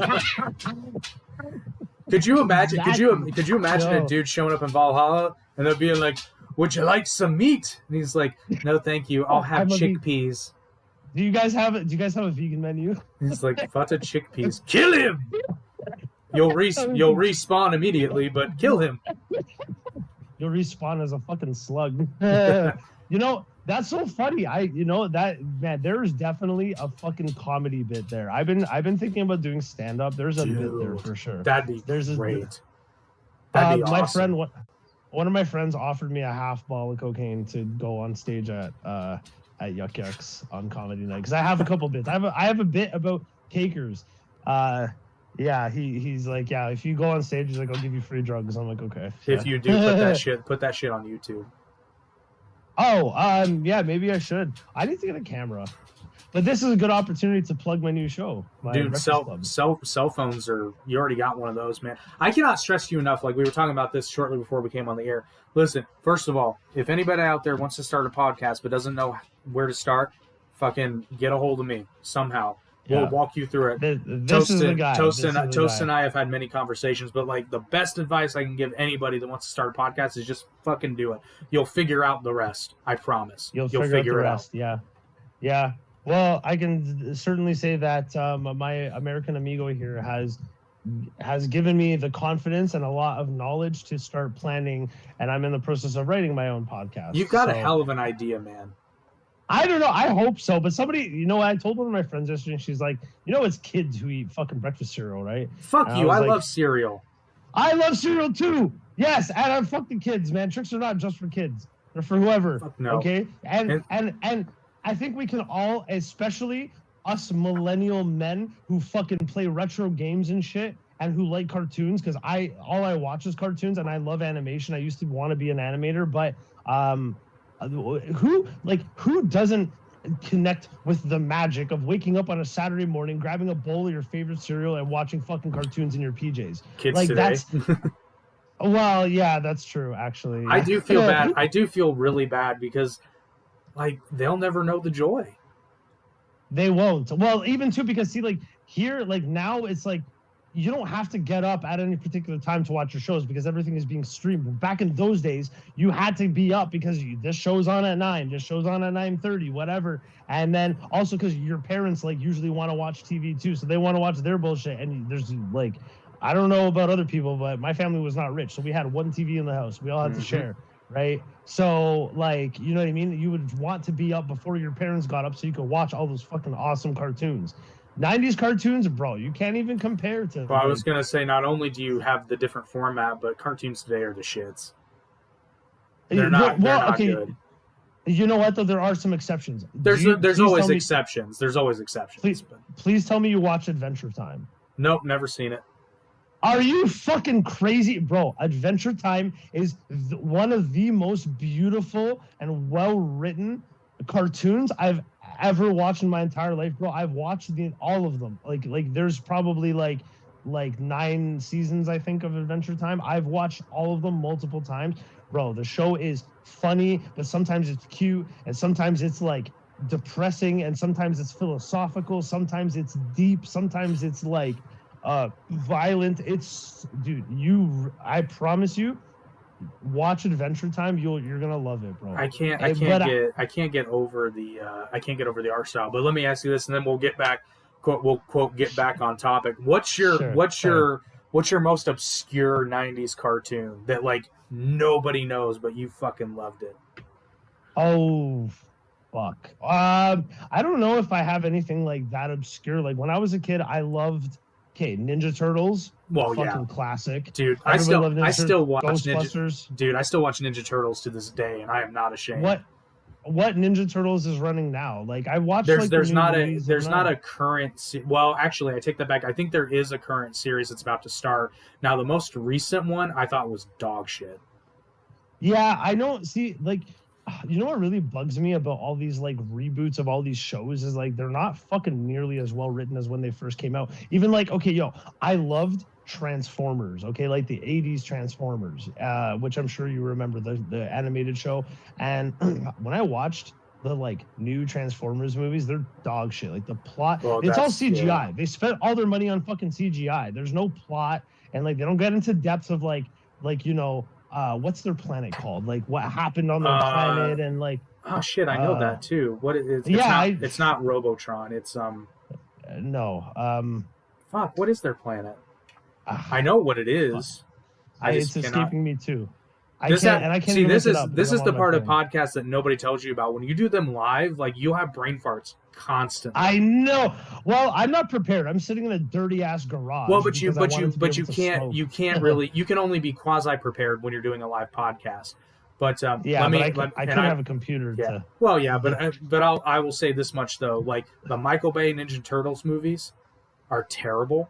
They are awful. I will hold up Agreed. the 1990 live action up against Buddy, any of Secret the other of the movies. Ooze? Are you fucking nuts, bro? That movie is fucking. Mwah. No, I'm talking about the first one, but Secret of the Ooze is. Oh, the very first one with Casey. Yeah. Yes. No, the very that was first. The one that I had on I'm telling you right now, I've shown the first Ninja Turtles movie to people that are not fans, and they're like, "When was this made?" I'm like, 1990. They go, "Bullshit," because it holds up. It's a good fucking movie. And it's good. It's a great story. And yes, I'm sorry, the world lost so much when Jim Henson died. Oh my god, bro, you have no idea. I am the biggest Muppets fan, and my Virginia girlfriend, I talk to her about the Muppets like consistently, bro. I love Jim Henson. The Muppets, fucking Dark Crystal, fucking Fraggle Rock. Bro, that guy, the man was a visionary. You don't understand. Yeah. Bro, oh no, I do understand. I grew up watching the show Dinosaurs. I know about Jim, yes. Which, by the way, fucking 100 times funnier as an adult. Oh really? I haven't. 1,000 times funnier. Oh dude, it's fucking hilarious. But oh man, are you familiar? No wonder you're my buddy. Yeah, fuck, I know, man. right? You're cool. Are we? You're cool as shit, bro. We're nerding the fuck out right now. This is awesome. Are you familiar with a show called Pirates of Dark Water? It sounds familiar. Very, very, very early 90s cartoon. Probably I was watching it way before I probably should have, because like it's kind of dark. Like by today's standards, not really, but like when you consider the fact that I was probably like 6 years old and watching How old are you, if you don't mind me asking? I'm 35. Oh, okay. So you're only a year older than me, right? Yeah. So we're about 87. Yeah. So by the way, guys, if you're a Ninja Turtles fan, you're probably in your mid to late 30s for sure. Yeah. But that show, like, this is a show where the possibility of death was like it was real, and I believe characters died. Certainly there was mortal peril. I can't remember if anybody actually did die. And like, I remember it was so funny because like, and also I was an OG Dragon Ball Z fan because me and my friend. Me and my friend were watching it in '96 during its first run before it went on Toonami. Right, the first run when Goku was a kid. No, that's Dragon Ball. But they did. Okay. The first run was the Saiyan Saga and the Namek Saga. Okay, right. And like the OG run back when Ocean Studios, which Canada, did the dubbing for it. And interesting. So we were did OG. We were OG Dragon Ball fans. But I remember my mom being very concerned about the fact that they would say things like the next dimension, and she's like, "You know that they die, right?" And I'm like, "Yeah, I don't know why they say the next dimension, because that's kind of dumb, even though technically they're not. Like they're dead in the Christian sense, where like they're not on Earth anymore, but they're still very much alive elsewhere." But you asked about the most obscure cartoon. There's two. You might have seen one of them, but the other one you definitely haven't, because I think it was just a Canadian thing. But the first one that came to mind was Reboot. Did you guys have Reboot? Yep. Oh, you guys did? Okay. All right. So yeah, Reboot. I loved Reboot. Then we had another one. It was called Freaky Stories. Did you guys have that? No, but I think we ripped it off. Did you? That's something a lot of people don't know. There's a lot of shows that were Canadian in origin, but then the United States production companies just took the concept and completely ripped it off. So I have a feeling that our version of that was Are You Afraid of the Dark? No, but I had that too, and I also watched Goosebumps. I was really into Goosebumps. I'm saying they probably ripped off the concept because Canada has Degrassi, right, as a franchise. Okay, and there's a lot of shows, particularly in the early to mid '90s, where the United States, now they failed, because it's my understanding that I've not seen hardly any of Degrassi at all, but it's my understanding that it's a long, continuous story with multiple series. And well, the series, sorry to interject, but the Degrassi series actually started before our time. It started in the 80s. Okay. And then when I was a kid, when it came on, it was the next generation. And it was like some of the characters from the original were teachers in that one. Yeah. Like the one that I watched is the one that Drake was in. Yeah. So, but I always applauded the Degrassi model because there have been many shows in the United States and until tried to emulate. Well, but they didn't do it the right way because the whole point, like the central point of the Degrassi franchise is the school. Right. It's Degrassi High or Degrassi Junior High, I think was the first show. But then that's exactly it. Yeah. So I'm sure you're aware, like the show Glee, right? Oh, okay, yeah, but Glee wasn't Glee newer? Glee came out in the Glee early was 2000s. Glee was newer, but here's my thing about Glee. So in season 3, the not all the main cast, most of the main cast was graduating. So I said, I was like, oh, they've got a choice to make. Are they going to make the high school the focal point, or are they going to follow the cast? Because you can go either way, but if you try to do both, it's going to fail. And what did they do? They tried to do both, and it fucking failed. Yeah. But I said, oh, they could have their own Degrassi, because if the school's a focal point, you just have a rotating cast, and then people can come back. People can come back and do guest spots. But they didn't do it because Ryan Murphy, the show creator, was so far up Leah Michelle's ass that he couldn't like. And I was so mad by it because seasons 1 through 3 of Glee are fucking perfection. Right. But after that, it just became a shit show. That's really interesting. I mean, actually, it's funny because when I was in like the 7th and 8th grade, that's when I got into metal. Okay. But fucking Degrassi was my like guilty pleasure. I never told anyone I watched it. It was exactly targeted at my age group anyways, but now I don't give a shit. But when I was back then, I was trying to be hardcore. Like I was a fucking new metal kid. I don't know, like Liberty spikes. I used to wear chains on my neck and like the very giant like baggy pants, like solar flares. Nice. Yeah, I don't know. So I thought that was too cool. Yeah. That show for me was One Tree Hill. You mentioned though, this show Freaky Stories was like a purely Canadian show, and it wasn't like the same as Are You Afraid of the Dark or Goosebumps. It was an animated show, okay, but they would have like puppets and then animations, and it was like just mini episodes. It was kind of like, do you remember the cartoon adaptation of the Crypt Keeper show? Tales from the Crypt. There you go. Yeah, it was kind of like that. They did do a cartoon version of that, didn't they? They did. Yes, they did. Yeah, because that's how I got into it. And then I saw the actual ones, and I had fucking nightmares about the like fucking puppet, the Crypt Keeper, right? Yeah. No, but Freaky Stories, like every Canadian person knows about Freaky Stories because like it was hosted by a cockroach and a maggot, and they were the puppets. And they would always tell stories and be like, hey, and the stories always start, this happened to a friend of mine, and then they would go into some like, I don't know, some story, and that's when it would transition into the animation. But that's definitely like a Canadian thing. Shit, now we're gonna have to do a cartoon episode. Fuck. Yo, I'm down, man. I'm fucking down. Actually, that'll be a good one to have you back on Average Intelligence, because Eric and I can go for hours on. Shit, I'm gonna get off topic again, but I do want to touch on healthcare before you leave. We can talk about healthcare because I'm going through a thing right now, so I have lots to talk about. But I do want to ask you: were you into Power Rangers as a kid? Oh fuck yeah! Have you seen the trailer? I just saw it today. The newest trailer for the 30th anniversary episode. I didn't see the trailer, but I saw you did a short talking about the actor who played Jason. I didn't even know they're redoing it, a 30th anniversary. But is it like the original Rangers? Some of them. They got Walter Jones and David Yost for sure. And then I forget his name. But the actor who played Rocky DeSantos, the second Red Ranger. And then I know Johnny Young Bosch and then whoever her name that played Aisha are in it, but they're not Rangers. And then the actress who played Kat. Rangers. Yeah, I know. Oh, maybe they're too old. Well, I don't know. Walter Jones is the Black Ranger in it, and then they've got I forget her name, but she's a new actress and she's playing Trini's daughter.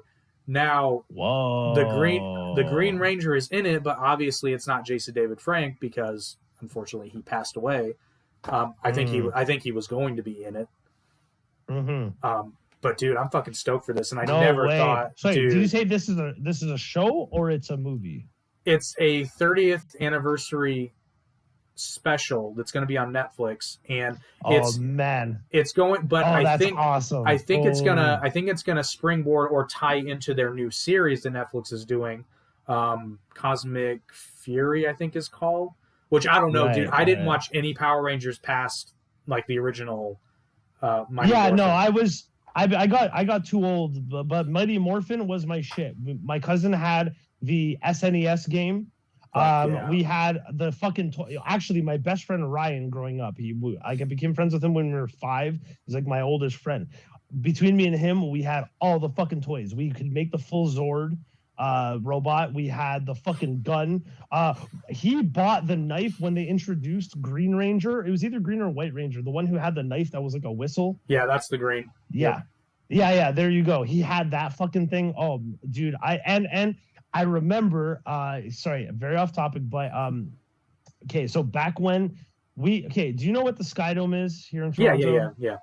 Okay, yeah. So, like, it's now called the Rogers Center, but, like, if you grew up in the 90s, it's fucking Sky Dome. It's the Sky Dome. And it's a fucking Sky Dome. And so I remember I was, like, 6 years old, maybe 6 or 7, and I saw an ad on TV. They had a fucking Power Rangers live show. And I got to go. My parents took me. Oh, dude, it was so good. I got, like, a fucking, like, a sword that was, like, it's just a flashlight with, like, a plastic thing on it so the sword extends. And then, there was this. Okay, excuse me. What's the name of the witch? Rita Repulsa. Fuck, I gotta quit smoking. Rita. So, at the end of the stage show, before the show started, they handed all the kids like it's like a holographic card, and then Rita, like, there was like a giant like. Rita, I guess it was like a balloon, like an inflatable thing, but then we had to like flash the stupid card at her so she would like deflate. It was, dude, I still remember that. Like, that was like a defining moment of my childhood. I love Power Rangers. Dude, we did on Average Intelligence, we had our friend Nick did a guest host spot on it because he was like, and to this day, one of the biggest Power Ranger nerds, and I mean it with all the love in the world. biggest Power Ranger nerds ever. But even when it was on, I mean, obsessed with the Green Ranger to this day. But the Green Ranger was so sick though. Oh, I know. Well, and it's like you got to remember too, like, it's not so weird now, but you have to kind of put yourself in the place we were at the time. We were not used to seeing the heroes get their shit kicked consistently. Exactly. Like, we were not used to that. He was like the anti-hero, if I remember correctly. He was like an anti-hero. He was still a good guy, but he was against the main heroes. You know what he reminds me of? Did you play Mega Man growing up? Very, very little, but yes, I'm familiar. Oh, man. Okay, so Mega Man, there's one guy whose name I don't remember, but you'll be like, he was another robot created by Dr. Light. And he would pop up every now and again and you fight him. I think his name is Zero. Like, you just fight him and then he goes away, but then he ends up helping you to fight Dr. Wily. I don't know, anti-hero. Yeah. Well, the Green Ranger started out as a villain, but he was under mind control. So, but I mean, that's right. Yes, he was. You just gotta remember because that came out in 1993. I was 5 years old when the first episode dropped, and like, you just didn't see the heroes lose like that, and they got the shit kicked out of them multiple times. Yeah, yes, they did. Like, nowadays, that's not really all that rare, but I mean, no, you saw Jason get the shit kicked out of him. You never saw that. No, that was mind-boggling, because at that time, like, Jason, like, every kid, when you would play Power Rangers, every kid wanted to be Jason, and then by default, either Blue or Black Ranger after, if Jason was taken. Yeah. So to see the main hero like laying on the ground helpless was not a thing. I fully agree. Yeah, that was wild. But okay, let's get serious, damn it. Let's get serious. Let's talk about healthcare. Let's talk about healthcare. Let's talk about healthcare. I don't know how we want to start. Chain smoking. I'm like sitting here chain smoking darts, and I have fucking asthma because I'm an asshole, and I refuse to quit smoking because I love it. Ugh. You know what though? That's actually one of the many arguments cited by people on a certain side of the argument here, who are anti, like a state-funded healthcare system, because it's like, right, not just smoking, but they always make the argument. It's like, okay, so the taxpayers are supposed to pay for people's poor health decisions, like with things like smoking and obesity and drug abuse and all that stuff. That's one of the many arguments you'll hear. Well, okay, so it's funny you mentioned like poor health decisions, but let's really examine a quote unquote poor health decision. Smoking is a fucking addiction, okay? Yeah, when I was fucking 13 and I thought I was cool, I started smoking. And side note, it's odd because smoking is definitely an old people thing. Kids don't smoke nowadays, they vape. Like in high schools here, it's a thing. No, you're right. You're right. My friend has kids that are in high school, and I asked her kids, I'm like, do kids like, because back in my day, like we had the smokers pit where you go to hack darts, and she's like, no, like kids don't smoke, they vape though, and they vape in the bathrooms and shit. Yeah, kids today vape. They totally vape. Yeah, folks, smoking's stupid. Well, smoking is not the best choice, but smoking is awesome. Like I know, like smoking is very fucking bad for you, and it's very addictive, but like smoking, like Peter Griffin said it best, smoking after sex, it's like putting your dick to bed with a feather pillow. Like it's like smoking is fucking like, dude, smoking's awesome, and there's a reason why it killed so many people over the fucking hundreds of years that smoking was around. The views expressed in this podcast are not necessarily reflected. The views expressed are not necessarily reflected by Average Intelligence Podcast. No, we're pure freedom of speech here. Go nuts. Yeah, please, thank you. Well, okay, so let's talk about smoking, right? So smoking relates to my own dopamine deficiency. And part of the reason why I'm addicted to smoking is because it gives me a dopamine surge, right? And addiction is classified in both America and Canada. It's classified as a disability, okay? Also, you mentioned obesity as a quote-unquote health choice. But food addiction is a very real thing. Also, the prevalence of fucking junk food in North America, it's not a coincidence nor a stereotype to say that we as North Americans are fucking fatter than the rest of the world. Like the rest of the world is dying from starvation, and we're like, haha, we die from eating too much because we're the lords of the earth. Isn't that just the purest fucking irony?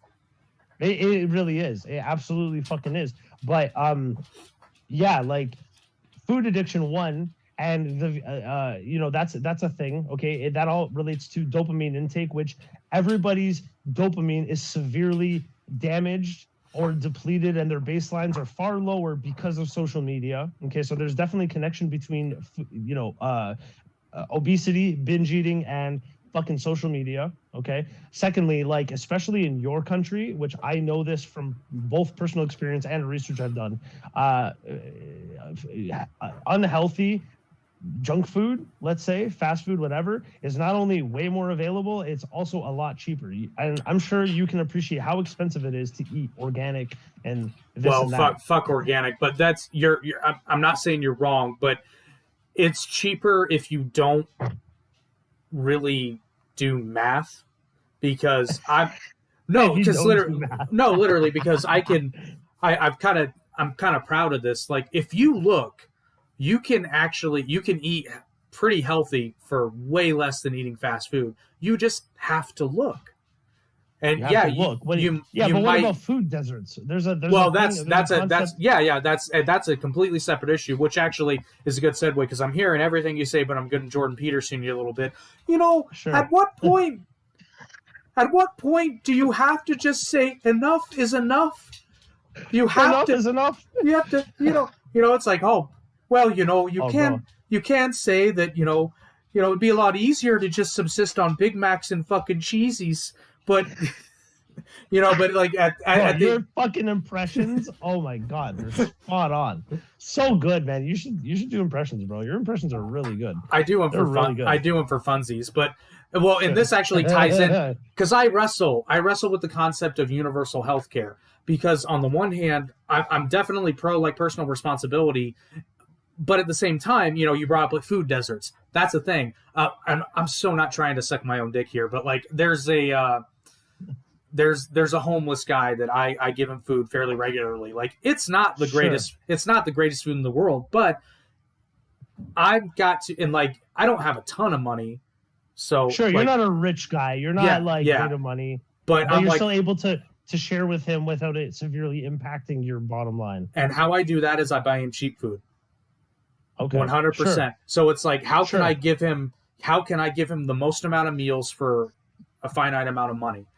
You know, that kind of thing. And not only that, food that he can store because he doesn't have a home to store it in. Right. Well, I mean, I think we're talking about two different issues now where it's like obesity versus like healthcare and the problems that happen from food, right? Like when you have, like, I would venture to say, without any kind of fucking research backing up what I'm saying, just based purely on observation or whatever, that like the majority of people who have weight issues, it's not by choice. They're not it's not because they want to have food issues. Sure. Whether it's because they're making, maybe unhealthy food choices, that could be an education thing. Maybe it's a lack of access to healthy food, which is an economic thing. Or it could be like they have fucking eating disorders, right? Of like binge eating and stuff.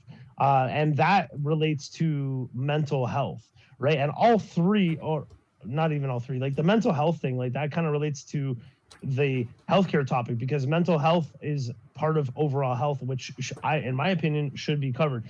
Look, what I'm trying to say, I think what I'm really trying to say is, look, when you're fucking sick, bro, when you're really sick, you need healthcare. And if you can't fucking afford it, you're damn glad that universal healthcare is there. I am not a socialist by any means. I don't believe in paying for people's stuff just because they exist. I actually, on a personal level, I don't value human life the way that everyone else does. I think it's okay for people to die. Like, I'm totally okay with it. Sure, I love people too. And they're going to die, and that's just a fucking fact of life. I don't really give a shit. Like, that's just, people need to die. But, sorry, not people need to die. That's a necessity. I know what you mean. It's going to happen. I don't want that clip getting taken out of context. People need to die by some fucking liberals. But no, but the point that I'm making is that like when you fucking need it, like it needs to be there. And I'll give you a great example of what I'm talking about. Okay, so right now, the one thing that's not covered by our fucking healthcare system, and again, I'm not a socialist, I don't believe in everybody getting free stuff, but one thing that's not covered here is dental care. Now, I personally, right now, because of my economic situation, I don't have insurance for dental, okay, which most people have, or it's provided through their employer, okay? I haven't been to a dentist since 2019. Now, I have a problem happening for the first time in a long time. It's something to do with my gums, and keep in mind, too, not only do I brush and floss, like I floss like 3 times a day, I brush twice a day, I take care of my fucking teeth. I've also never had a cavity ever in my entire life. Can we pause for 1 second? I smell fire. Yes. What? Okay, no, we're good. Jesus Christ. I was about to having to entertain your guests for a second. No, we're good. What? We're good. I smell fire. It's just a candle that's going really, really crazy. But like I was like, oh shit, something on fire. But anyway. Sorry. So what I was saying, okay, so dental, okay, which your oral health is like the gateway to like the rest of your fucking health. Okay, now I don't have insurance.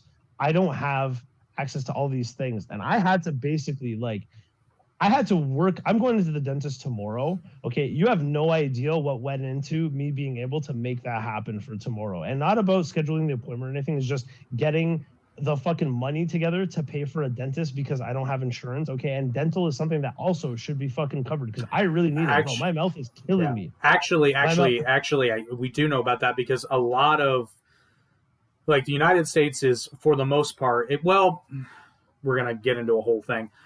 The United States healthcare system is often extremely misunderstood because a lot of people say it's completely privatized. It's not. It's not even fucking close. Because you guys have Medicaid. Well, Medicaid is the government. That's not even what I'm talking about. So okay. The problem, at least in my view, this is purely opinion, but I can actually argue this. The problem with the healthcare system in the United States is not that it's completely free market. It's not free market enough. Because what it is, it's actually it's controlled by the pharmaceutical and insurance companies, and they're in bed together, and they're giving each other reach arounds, and ultimately it's the consumers that are losing. Now, there are laws on the books in the United States. You cannot be denied care if you need it. But they'll still bill you, but it's like it becomes a whole thing, and the whole system is completely inefficient, and it's a giant clusterfuck. Dental is one of those things where, with a lot of higher end health insurance plans, you'll have a dental component. Component, but it's separate insurance. It's not usually part of the whole. Same with vision. Vision care is usually, and you'll have all these kinds of fucked up healthcare plans. Like when I had health insurance, I had medical and I had vision, but I didn't have dental. Now I could have gotten dental insurance, but it was going to be another $300 a fucking month. Eat a dick. Fuck? No, that's nuts. Yeah, it's fucking crazy. It's fucking ridiculous. My opinion here, and this is where I'm going to surprise some people, I am not 100% against like a universal healthcare system. My hesitations on it have nothing to do with how it's paid for. That's pretty simple. I would actually much rather pay a little bit higher taxes if I didn't have to worry about medical expenses. Here's my problem. I always talk about this, the Alfie Evans case. This happened in the UK. So I'll give you the condensed version. Are you familiar with this case? No. Okay. But also, we're talking about the UK specifically. So 100%. Their healthcare system is also different. Yeah. Sure. So this is what I mean. I'm not opposed to some kind of. I'd prefer that the government doesn't. I'd prefer that it could be government funded, but have decentralized authority to avoid cases just like this. So Alfie Evans was a baby who was born in 2016, and at almost 2 years old. What did he have? He had a neurodegenerative disorder, but it was undiagnosed. They didn't know what it was at the time. They later figured out what it was, but there's still no cure. Long story short, the NHS basically said they wanted to take him off life support because there was, quote, nothing more they could do for him. And they said that keeping him on life support was, quote, inhumane and not in the best interest of the child, completely negating the fact that, okay, so death? Really? My problem with that, though, is the fact that the parents did not want to remove him from life support. And in fact, they were trying to arrange transportation to a hospital in Italy. And actually, the baby was granted Italian citizenship by a name that should sound familiar to conservatives worldwide, Giorgia Meloni. Who's that? She's the new... Is she the president or prime minister of Italy? I can't remember. Yeah. Okay, sorry. Continue. Sorry. Yeah. She's cool. Yeah. But this was in 2018 she did this. So this is before she was even elected to that higher office. Right. The NHS denied all of their requests and forced through the order, and just the fucking wording of how this is. Where am I finding it? Okay. On December 19th, 2007, the hospital applied to the High Court to withdraw parental rights from Alfie's parents and to withdraw the treatment of ventilation. The courts sided with the fucking hospital. Whoa. Fuck that. That's sad. That is the danger. That's the kid right there. Wow. That's awful. That's awful. That's fucking evil, if you ask me. Yeah, absolutely. That is why, like, I'm not opposed to having a healthcare system that is publicly funded, but publicly managed, absolutely fucking not. Because it might take 100 years. No, listen, it might take 100 years. That shit will happen. That's not the only case. There was another one, Charlie Gard, also in the UK. The kid was denied experimental treatment because they said, well, we don't want to, quote, expend resources. There was a fucking American doctor that wanted to give treatment for free. They just needed to get him. why couldn't the American doctor give those free treatments? Because the UK government refused to release the kid from the hospital so that he could travel to the United States. See, these sound like very like extreme examples of like draconian bureaucracy within, I mean, to me, hearing it with the Canadians' ears, those sound like cases where like those sound like pro arguments for public healthcare, because in a correctly managed public system, the kids would be able to get the care that they need, and it would be free, and then it just happens. But right? here's I understand. Go ahead. Sorry. I was just gonna say, I understand. I guess like this might have been like a bureaucratic issue where the wrong person was managing the oversight of these cases, let's say, or whatever the case may have been that prevented the care from reaching these kids. But as far as I know, then again, I'm not an expert on the issue.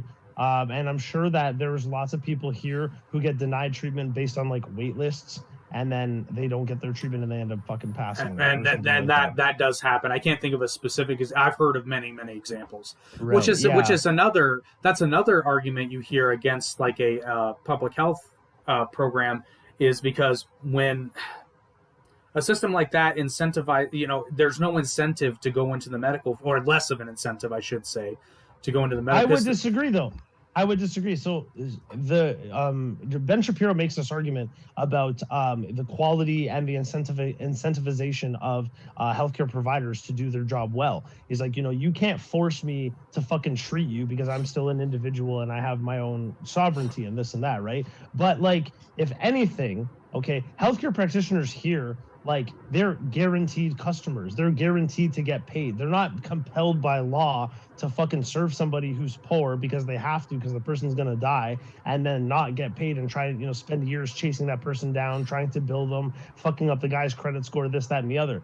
Here, healthcare providers simply bill the national insurance program. Like, we have we have a health card here, right? Yeah. So they take your health card number and they bill the government directly, and the government pays for it. And the government, like, as far as I know, like, again, I'm not very qualified in this issue, but the government pays what you tell them to pay. This is what the treatment costs, and I don't think the government argues very much, or maybe they have some kind of... I'm sure they've got some sort of agreement, because it's kind of like how the United States works with Medicare and Medicaid. They negotiate, right. But it's no secret that Medicaid and Medicare pay much lower than private insurance companies, and certainly private citizens. I don't know. See, here's the thing. I don't know how much lower that our national healthcare system would pay versus like a privatized healthcare insurance plan. But what I can tell you is that as an individual, right, people talk about the quote unquote quality of healthcare, right? How the fuck are you going to know whether the healthcare you're receiving is of better or worse quality? Okay, there's obviously examples where like you get stitches and they fall apart and the guy did not stitch you up right. Okay, that's like an obvious example, but like that doesn't fucking happen. How are you going to know whether the guy giving you stitches is better or worse at it than anybody else? Right? That doesn't really make that doesn't mesh to me. Well, and I will give Ben some shit for this. Ben is not wrong in his example, but it does require the consumer to do some research. Also, okay, another problem with the argument of like the free market creating better and more widely available healthcare, okay? Yeah, maybe in a free market economy that might be true, but how long is that going to take to the point where everybody in a given geographic area can be served their healthcare needs? How long will that take?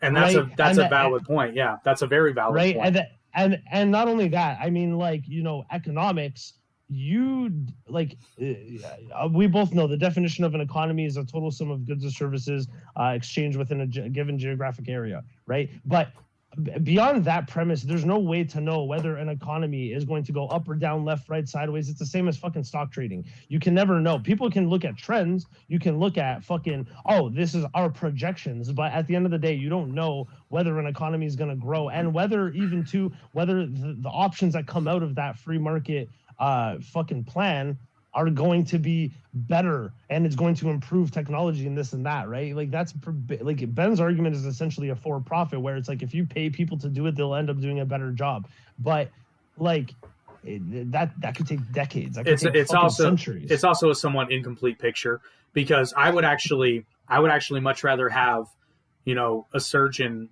particularly if it's my life.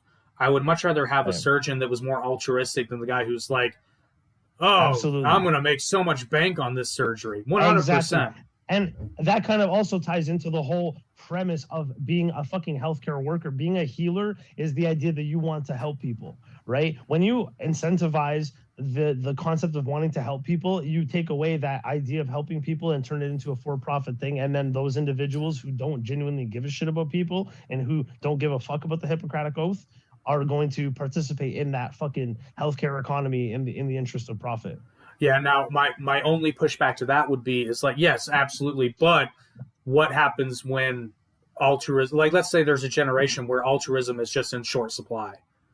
The financial motivation helps bridge that gap in some. I would agree, and that's why personally I advocate for a 2-tier health system. So that way because 2-tier is not really a thing here. Like, yes, there is private clinics, private insurance, this and that you can get, but it's not as big, and our system is not considered a 2-tier health system, right? Where, I believe in the idea that you should get what you want. So if you want private healthcare, you should be able to get it. You shouldn't have to go to the United States to get surgeries, right? Because of also the wait list. There should be much more private practitioners here to provide just a wider array of services in general. And you can still have that competitive market while still serving the majority of the population, right? That being said as well, just because private healthcare is a thing doesn't mean that there ain't going to be wait lists, that there ain't going to be a fucking differences in quality, this, that, because people will say, oh, well, like so Crowder did that video where he went to Quebec and he had to wait 6 hours in a hospital, this and that. Yeah, they prioritize you based on the urgency of your need. If I have a gunshot wound and I go to a hospital, I'm getting served right away. It don't matter how full the hospitals are here. Right. It does not matter. I'm getting served. And I know this from personal experience because of my colorful history. I've seen people get stabbed. I've seen people been within an inch of their life, and we take them to a hospital and they get served ASAP. Well, and like, that's the dirty little secret that nobody on the conservative side talks about here. It's the same here. I've been in hospital waiting rooms for hours. Right. It's and it makes sense. Yes, I want the person who's been shot to get in before me. That's right. Exactly. When you have you're there because you have fucking COVID, are you going to die right away? No, then you can suffer for a couple more hours till we can get to you. Like, I wouldn't go to the hospital for COVID. I'm no fucking wuss. I know, but a lot of people did actually. I was in a fight in January of 2022. Yeah, January 2022. I broke my hand beating the shit out of some kid because he came to our hotel room. It was a whole thing. He was harassing my girlfriend, so I fucking beat the shit out of him. I don't know what happened to him, and I'm sorry to say that I had to do that, but he was like sexually harassing my girlfriend. He tried to grab her. We were at a sketchy motel, so it's kind of our own fault, but I fucked him up. I broke my hand, and I had to wait like 4 hours to get us cast. It wasn't even that big of a deal, but when I was there, there was lots of people there for fucking COVID. No, yeah. And I definitely see that because I've been it's one of my funnier hospital visit stories. I've had a few. I had actually dislocated my knee, and shit! We're doing what? What happened? Which time? What are you doing to your knee? Jesus Christ! Well, fun fact, and actually this ties in. So this is going to be a long, drawn out story, but it serves multiple facets of the conversation. So the first time I dislocated my right knee, I was in the middle of a lightsaber duel and a tactical retreat. Lightsaber duel? Yes, an actual lightsaber duel. And I did a tactical retreat. Or as the French say, run the fuck away. And I tripped and fell and landed on my knee. And here's the funny thing. Wow. Here's the funny thing about dislocating your knee. When it happens, it doesn't hurt at all. But when you stand up and try to, and it cracks back in place, that's when it hurts. Wow. That's when it hurts tremendously. Interesting. Like we're talking zero weight whatsoever. Right. But and then the second time, a year later to I don't think to the actual day, but to the week, I was in Taekwondo and just throwing a kick. Somebody blocked it with their leg, and the left one dislocated. Exact same injury. It was hilarious. Right. Now, it turns out, many, many years later, this was actually last year. Last year, I'm in Krav Maga class. I just stepped the wrong way. Right. And I dislocate my right knee. Now, this time, it didn't stay dislocated. It just did like a real quick pop out and back in. So it hurt like a motherfucker. But I walked out. Like, it hurt for a little bit, but I ended up walking out. And I'm like, this is weird. I shouldn't be able to put weight on it. But like, sure. It was weird. And it was like a little sore, but it wasn't too bad. So keep in mind, I don't have health insurance at this point. So, okay. But I have to get it looked at because I know what this injury is like. And I'm thinking, fuck, what am I going to do? I'm going to need surgery. So I really started rethinking my view of healthcare because I knew I was going to need surgery. Turns out, the second surgery I had was probably not necessary. The first one definitely was because I had a full ligament tear. But the second, actually, I don't know. But I found out, and I love this guy to death, my knee specialist. He's done 50 years of doing nothing but knees. Mm-hmm. And I got super lucky because he decided to take an x-ray of both my knees and not just the one that had been injured. And he even told me, he said, I'm really glad I did that because if I'd only seen the x-ray of the one knee, I would have said you needed surgery because most people, and he showed me comparative x-rays. This is fucking wild. And it answered so many things made sense. So a normal person's knees are relatively straightforward. Right. Mine are at like this 45-degree angle. So even my gait, like the way I walk, my feet are not. Are you bow? It's not bow-legged. Your feet point outwards. They point outwards, and what's really it's really funny because after I started heavily lifting regularly, I keep watching these videos because I feel like my squat is wrong. So I think I'm doing it wrong. But all the videos I see is your toes should be pointed straight forward, right? Right, but because of the way that your body is, the way that your knees are, right. So you're actually doing it right, and by trying to correct it, pointing it forward, you're doing it wrong. But I didn't know that until after I injured my knee. So now everything's making sense. Everything's making sense. And even like my fighting stance, it's not that it hurts, but it feels tight. And it's like, and I've had to explain to all my coaches now, it's like, look, your knees are fucked up. So my back foot is going to fray out a bit. It is what it is.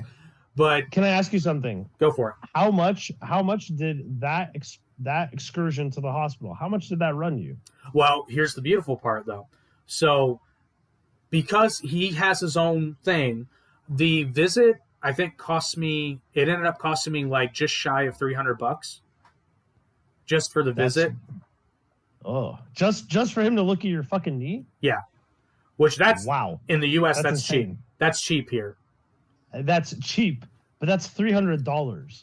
Now that's like 450 Canadian dollars. Yeah. Well, here's the best part. So he recommended that, and that included the x-rays, by the way, though.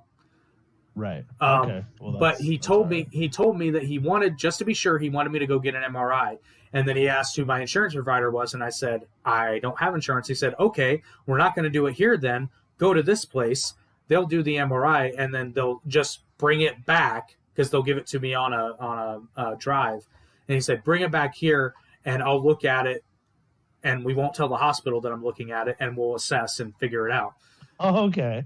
So you essentially got lucky with a really cool guy who's willing to help you in your economic circumstances. Well, here's the best part. So the MRI cost me $136, I believe it was. It was either that or $127. And he said, you know how much this would have cost if you'd run it through insurance? Like, not to me, but how much the insurance company would have paid? Right. $8,000 fucking dollars. How does that? What? That's what he said. Wait, what? That's so what the he said. insurance company, who's supposed to be covering 80% of the bill, is going to charge you $8,000. So they're really not paying for anything. No, the insurance company isn't going to charge me, but my copay, I would have ended up being a couple grand out. And here's the funny. Oh no, I'm sorry. I fucked that up. It wasn't $8,000. I'm getting that and the surgery confused.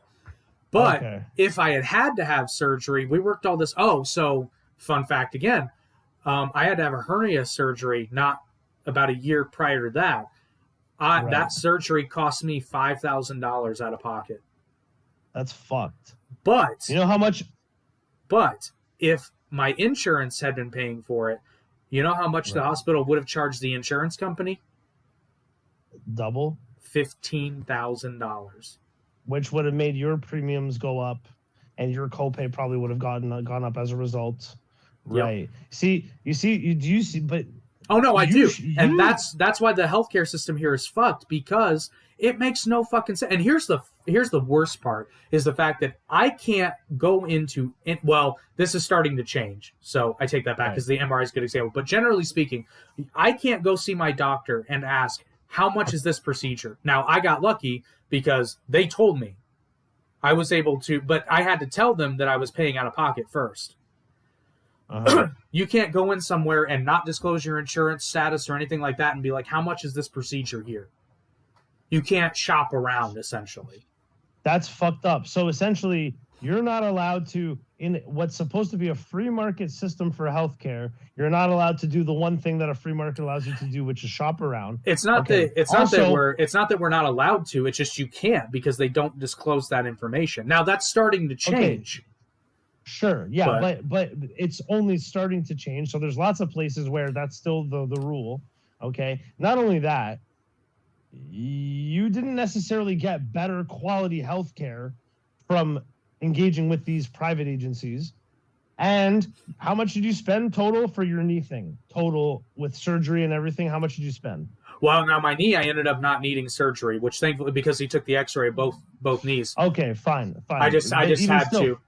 Yeah, well, and the funny, I'd say by the time it was all said and done, I probably paid about $500 out of pocket. That might be cheap. You know how much I would have paid here? Nothing. Fucking nothing. Yeah. Fucking nothing, and I would have received comparable quality healthcare for sure. Because stuff like that, like something with your knee, is definitely covered by OHIP. OHIP is the Ontario Health Insurance Plan, because I live in Ontario, right? Every province does their own.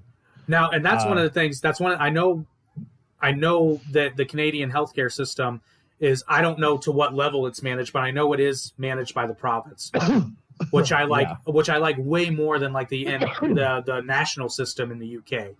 I like that way better. So why though? Why? The more decentralized it can be, the more supportive I am of it, because we avoid cases like Alfie Evans. Because like let's say Alfie Evans was born in Ontario and they said, fuck it, we're not going to do it. Fuck it, you go to fucking. He can go to another province. Exactly. Yeah. And same way. And that's the thing.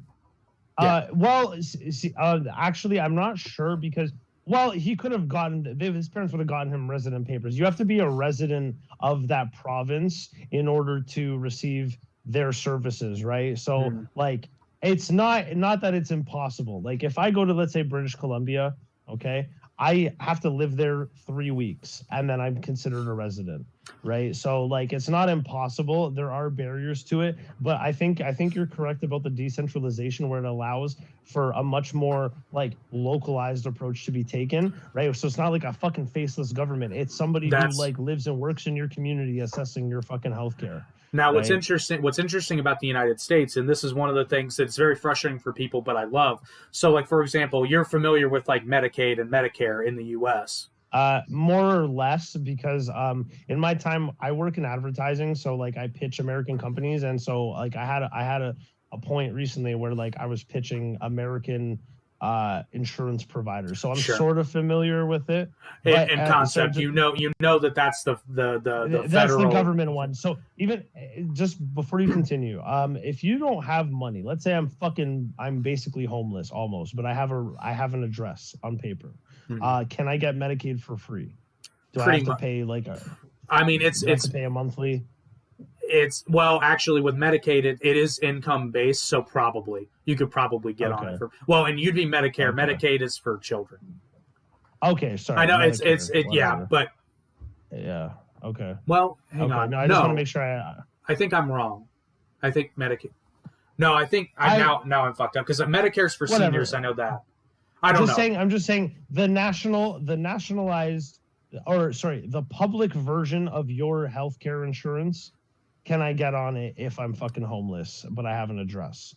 Because like I know that here, if you don't have an address, you really can't do anything. But like I can't even get OHIP if I don't have like a street address. If you don't have a street address, I'm honestly not sure. No, I'm saying if you do, let's say, yeah. I mean, probably. I know it's heavily income based, but probably. Well, and that's the other thing too is so it also depends on your state. So here's an example. This is what I was getting into anyway. So it's a good segue.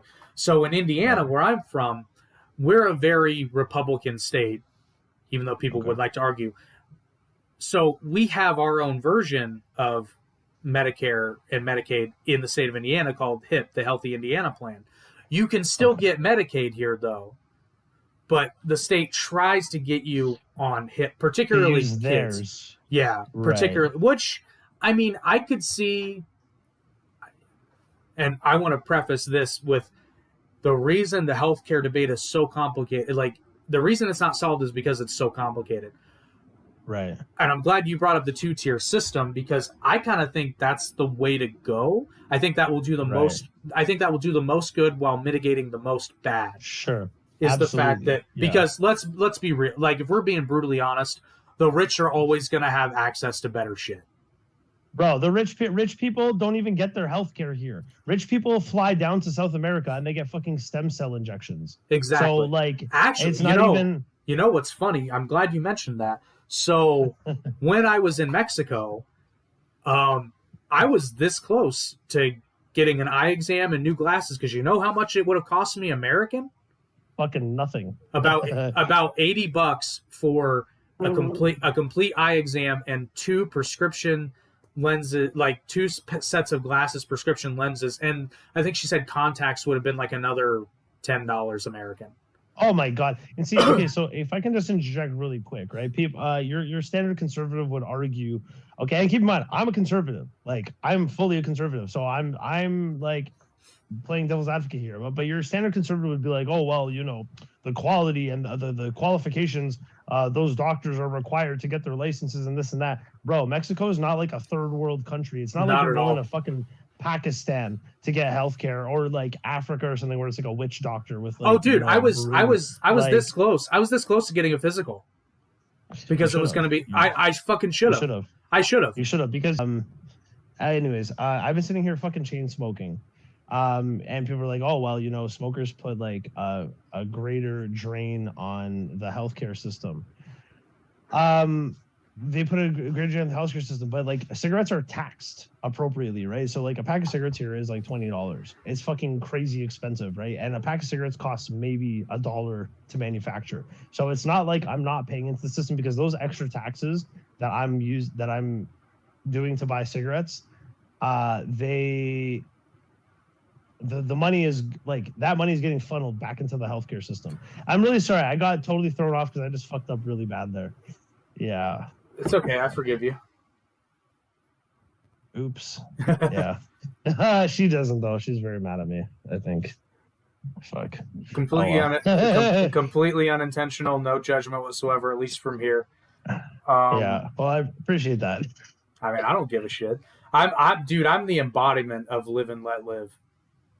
Yeah. I didn't say any fucking details anyway, so it doesn't matter. We don't have to get into that. Whatever, man. Exactly, like I said, yeah. I'm the definition of live and let live, but that's why I'm pro Alfie fucking Evans, man. So yeah, I'm definitely yeah, and a lot of people will argue with me and say like, well, you know, that's like one case. It's like, well, here's the thing, it's not just one case. I'm not going to say it's common because it's not, but if it can happen once, it can and will happen again.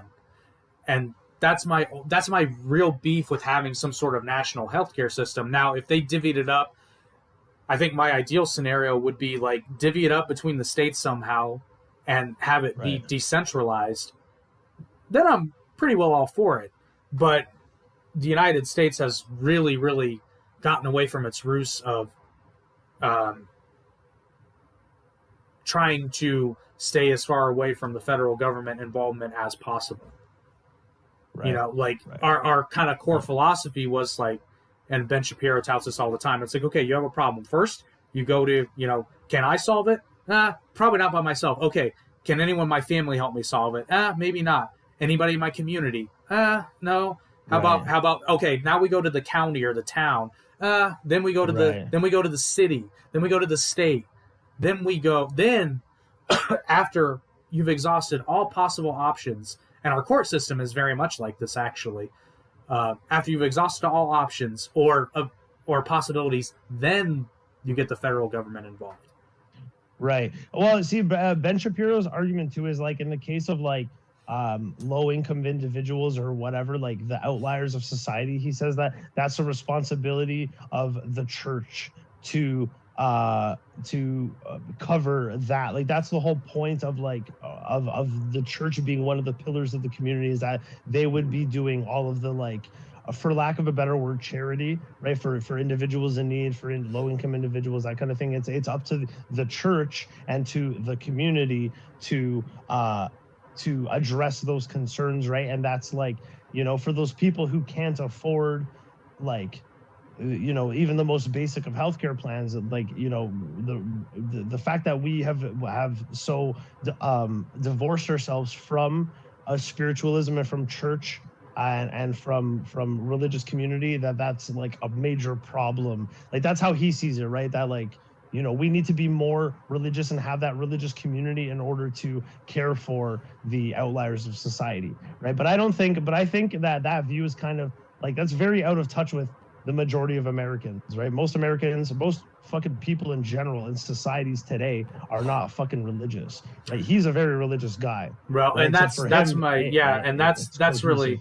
really my only fault with Ben's argument, because the argument's not wrong, right, but I feel it's a touch overly religious, because you can have community. You can have community without religion. Now, I know what he's saying. Historically, the community pillar was the church, generally speaking. Right. Exactly. So I get what he's saying. I think not only is it a religious argument, it's an outdated argument, because the fact of the matter is that religion is on the decline. Organized religion is on the decline. And that's like eventually in the future, I highly doubt that organized religion is going to be a factor in fucking anybody's life at all. Because like we're very much what's the word not segregated, what do you call it, secular. That's it, that's the word I was looking for. Thank you. Yes, we are secular, and society is becoming secular, right? So and even I can even speak to the two-faced nature of certain religious institutions too. So yeah, I'm not a fan of religion, but even to like, honestly, man, bro, I will tell you, I'm very anti-communist and I'm not very fond of socialists, but healthcare is something that everybody fucking needs. And when you really need it, bro, any conservative who likes to talk shit about our free healthcare system, wait till they get shot in their fucking free gun society. And then they're going to be like, oh, well, I don't have my wallet with me. I could really use some healthcare right now. Like, well, and that's kind of where nobody ever gets it right in the U.S., by the way. But like in the United States, if you're shot, you're going to get care. They sort out the money part afterward. And there are a lot, and nobody talks about this. There are a lot of times, which is part of the reason why healthcare is so expensive in America, because every single hospital has a division of pro bono care. There are pretty much any surgeon or any doctor at some point does like mandatory pro bono care. Right. It's part of the deal. So I kind of don't understand Ben's argument about, oh, you can't force me to treat someone just because I'm a sovereign individual. Well, like, but you're compelled by law to do so anyways. So what's the problem with fucking, I don't understand that's a very valid point. And I don't think because like literally in the United States, now I don't think this happens very often, because you would think that, you've taken the Hippocratic Oath, but theoretically in a free market system, if somebody comes in and they've been shot and you're just like, no, I don't think they can pay for it.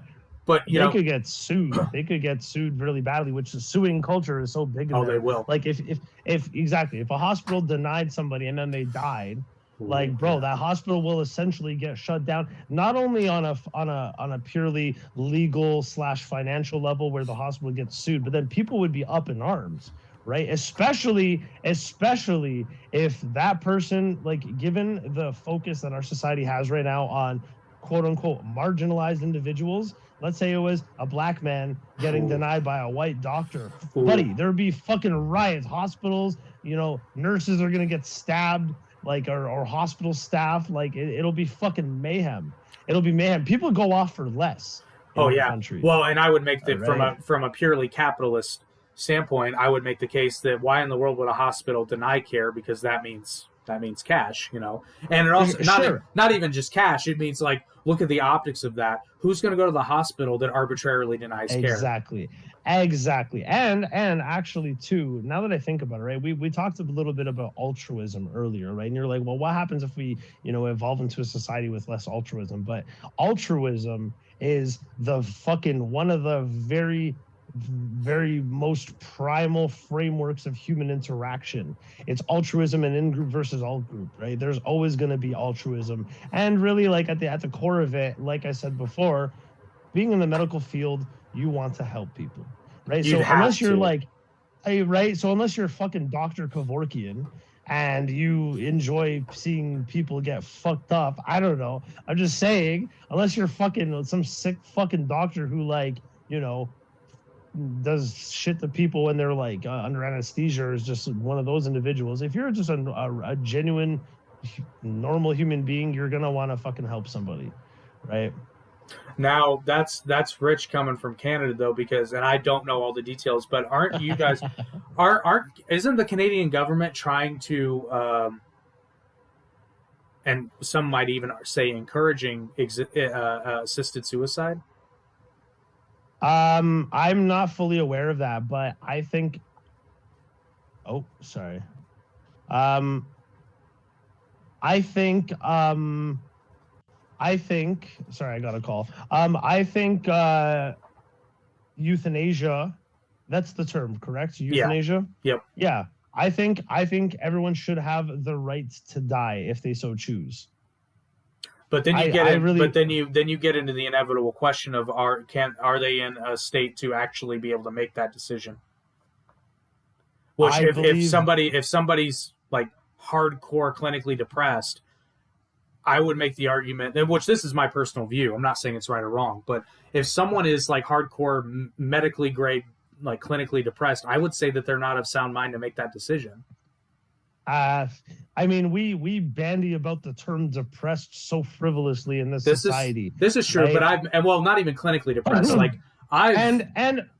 you can't really discount a current mental state just because it might be it might not be a consistent mental state. If you make a decision in your mental state, right, you should have the right to own it. Because I personally, I'm a believer in personal responsibility. So like when somebody tells me, like, they hit on my girl when they're fucking drunk. Okay, I don't give a fuck that you're drunk. You still did it. Yeah. Whether or not, whatever the thought process was behind it at that moment, I don't care if it was temporary. I don't care if it was influenced. At the end of the day, there's no such thing as I was not aware. You knew, you just didn't give a fuck, right? I think that applies. That can be extrapolated to everything else. Okay, yeah, sure. Maybe they're having a bad episode and they wanted to end it. Okay, and then maybe like people think that's like, oh, like if he had stayed alive, maybe he would have regretted it. And maybe, maybe there's a lot of people, there probably is a lot of people who went through suicidal episodes and they're glad that they didn't. I myself have been suicidal at several points. I did try to take my own life one time, and I'm not like trying to be like a pity case or anything like that. Like I changed my mind at the last second and I managed to survive. But if I died, I'm fucking dead. What do I care? No, that's a valid point. What the fuck do I care? And that's my choice as a sovereign individual to choose whether or not to end my own life. And also this kind of ties back into the death thing where, like, I don't believe, like, death is not final, okay? Death is a doorway to another fucking experience. But that's a very metaphysical fucking, philosophical way to look at it. A lot of people, they think of death as permanent, right? Yeah, you're getting into Gandalf territory there. Yeah, exactly. Yes, I am. Shit. Yeah, I don't know. And that's why talking to you is such a pleasure because you always bring up really good points. I appreciate that. You always bring up really good points and you make me think Because I'm like, yeah, this is what I believe. And then you're like, well, actually, if you think about it like this, I'm like, well, fuck, now I got to. Well, thank you, my friend. I got to start over again. I've spent years debating with people on like the most tough of subjects because I tend to have very extreme views. The views, even these views that we're talking about today, these are considered, a lot of what I'm saying is considered very extreme compared to like the fucking common population here in Canada. So I like to look at things a different way, but ultimately it's all about the pursuit of knowledge, which I think you and I have discussed before. If you can present me like with different ideas, different way of looking at things that are logical and that makes sense, I'm going to take that into account, and I'm going to try to, if it meshes with my worldview, I'm going to try to incorporate it. Right, the smartest man is the man who knows he knows nothing. Right, so like nothing I say even today is set in stone. Present me if some conservative comes to me and says, listen, this is why you should be anti-public healthcare, and he shows me X, Y, Z, and it makes way more sense than what I'm saying, then fuck public healthcare. Yeah, well, that's why I go back. Yeah, that's why I go back and forth. But speaking of sovereign citizen and deciding your own destiny and deciding things for your own body, I completely forgot about the sponsor of tonight's podcast, but it's a great example. OMG CBD, located at 935 2nd Street in Columbus, Indiana. All of your CBD, Delta 8, Delta 9, and OMG needs. You can go down there all the time, or you can go to their website, omgcbd.biz, and fill out a form to get a quote on all of your products you might need. The owner, Sasha, is fantastic. Not only will she get you what you need, she'll actually listen to you and ask what your needs are. What kind of chronic pain are you dealing with? What sort of issues? Personally, I reached out to Sasha and I said, listen, I've got this real bad sleeping problem, but I don't want anything with THC in it. She says, cool, we've got these melatonin CBD gummies. And man, when I tell you, I had the best night's sleep I had ever had within years. I mean, years. Dude, if I'm ever, because it's a perfect combination for me. The melatonin puts me to sleep and the CBD keeps me asleep. And when I know I'm just not tired, I pop one of those motherfuckers and I am out and I wake up just completely refreshed every single time. And the best part is because me personally, I've got some pretty strong views on like THC and cannabis and all that. It's not for me. Everybody else, go nuts. You do what you want. It's your body. Me personally, I don't want it. So it was really awesome that I wasn't just dismissed like that. It's like, no, we have a product specifically tailored to your needs. So once again, that's OMG CBD. Definitely check them out, omgcbd.biz, or at 935 2nd Street in Columbus, Indiana. Check them out. You'll never have to go anywhere else for your CBD needs again. I guarantee it. That's awesome that you're plugging CBD, especially because I know that marijuana is not legalized within your state, right? So like this is like the next best thing for people that like legally don't want to go through the black market channels to get something as simple as a good night's sleep. That's absolutely fantastic. I think it's legal. It's legal in Illinois, Missouri, and Michigan though. So there are plenty of people. But then also in Indiana, you have these things called Delta 8, Delta 9. I don't know if you're familiar, maybe not, because yes, I am. Okay, so yes, those are they're in a gray area. They're not criminalized here. So right. they're essentially Delta. Are we talking about Delta 9 THC? Or are we talking about Delta 9 CBD? The synthetic THC. Oh, synthetic THC. Okay, right. Yeah. Interesting. Yeah, no, because I'm a weed smoker and like I live in Canada and it's free. But sometimes too, I don't want to be high. I want to be relaxed, but I don't want to be high because I have shit to do. You know what I mean? So like the CBD is definitely the way to go. And Sasha sounds like a great person. So Sasha's awesome. She really is. And it's funny because as a couple, they both have this knack for I'm not going to call it hyper-focusing, but once they're interested in something, they become an expert in a matter of months. That's awesome. And Sasha just, and now if you've got any sort of question, not only will she know, but she'll be able to lay it all out, like all your options. Because I literally said, listen, I want something to help me sleep, but I don't want any THC. And she was like, cool. The best part about it is you don't have to go to a hospital and pay $150 for them to see you in a sleep clinic, for them to do sleep tests, this kind of shit. Go and pop some CBDs and you're going to sleep like a fucking baby. That's a fucking awesome. Baby. Dude, my favorite thing to do, because my only days off are Sunday. So man, sometimes I'll do this Saturday night. I pop 2 of those motherfuckers and just see when I wake up. Right. It's awesome. That's fucking fantastic, man. Oh man, That's I love it. Fantastic. Well, now you're getting me all hyped up on OMG CBD. So maybe I might order from them. I don't know if they can ship to Canada, but Oh yeah, right, because it's international, but it's legal here. I wonder if I don't know what the laws are surrounding that. No, because it's not legal federally here, and this is okay. Yes. So Americans fuck this up all the time because they think they can legally go to Illinois to a dispensary and bring it back. No, that's a fucking crime. No, you can't. Well, because it can't cross state lines, correct? Once you cross state lines, you're in federal jurisdiction, and it's still illegal federally. Now, are they turning a blind eye to it? Yeah, but Indiana can be kind of assholes sometimes. So if you get pulled over by the wrong person, you might be in for a very. Now, granted, even the criminal penalties are really lessened as of late, but it's still a crime, technically. Legally speaking. I mean, see, like even like just like look at the absurdity of like fucking drug laws. Like that's like a for-profit system because it funds the prison system, it funds the correction system, it funds the legal system. Like that's fucking insane to me. I'm very glad. You know what? I fucking hate Trudeau. He's a garbage person, but he did one thing and one thing correct, and I'm very glad of it. He fucking legalized, and all of us Canadians are very happy about it. Did you know that Canada has the highest percentage of marijuana consumers in the entire world? 25% of Canada's population has admitted on paper to consuming marijuana. You know, that doesn't surprise me at all because I don't think I've yet met a Canadian that hasn't. And I mean, I mean by quasi, I mean like not like they're not all stoners, but I'd say quasi regularly indulged in marijuana in some form, shape, or cannabis, I should say, cannabis in some shape or form. Bro, cannabis is medicine. Half of the problems that we have in our modern society can be cured by marijuana, which is probably why it's still illegal here. That's exactly why, because your pharma industry, although don't get it twisted, the pharma industry here is fucking crazy too, which is why I'm wary of doctors. But I guess like the pharma industry, like a lot of our healthcare like covers the cost of drugs. Actually, isn't that like a thing? Isn't it a thing to come to Canada to get medication? Yeah, because it's so expensive there. Right. Yeah, that's the thing. If you live in a border state, absolutely. But you know, you touched on that, and this is a perfect illustration. Long story short, my mother is diabetic, and she had a few different ailments.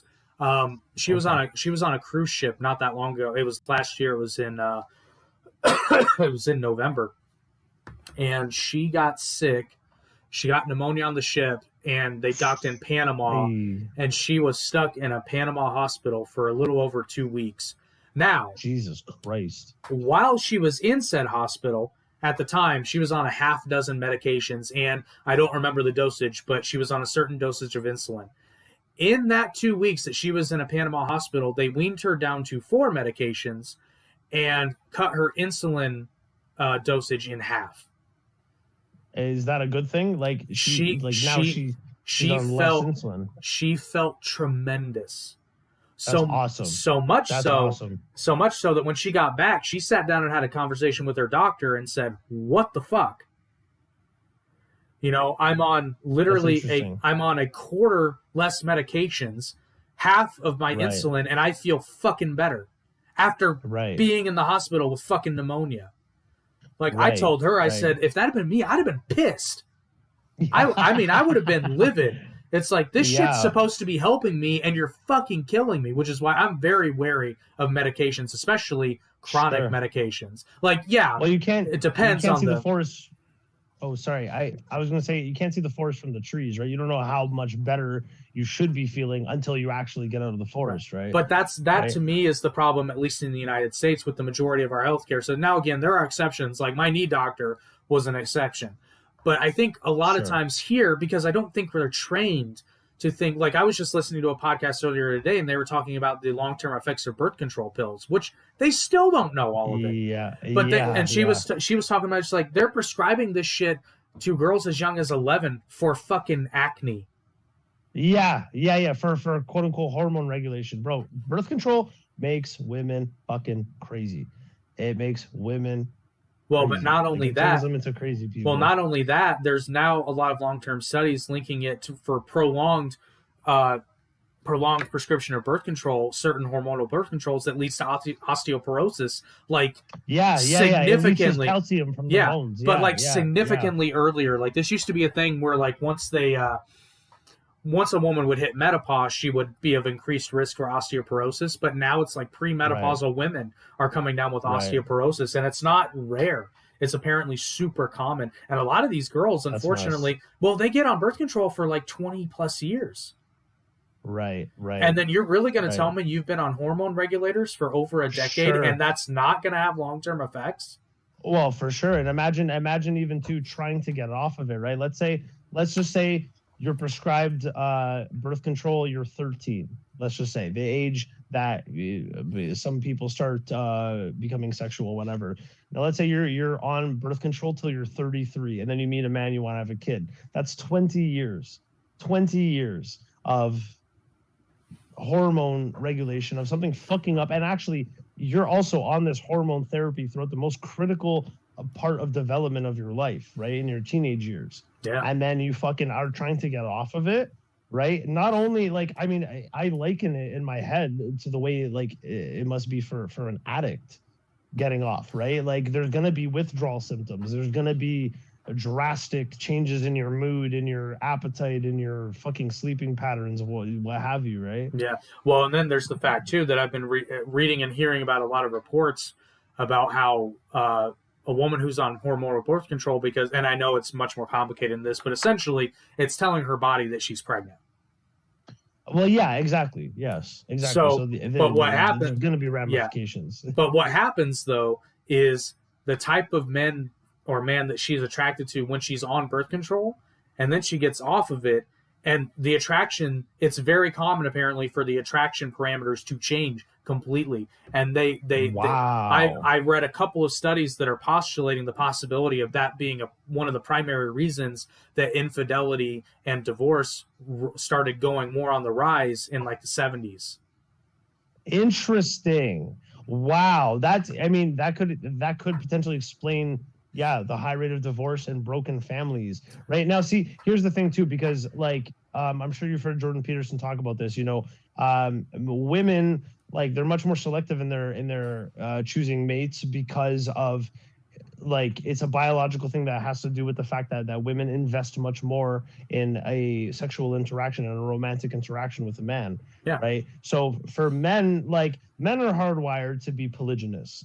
That's like most societies were polygynous, meaning men had multiple partners, women had one. Up until like the 19th century, men of status, at least, yes. But men of status. The flip side of that, though, before everybody starts yelling patriarchy, is that's roughly 20%. No, but realistically, that's roughly 20 to 30% of men, historically speaking.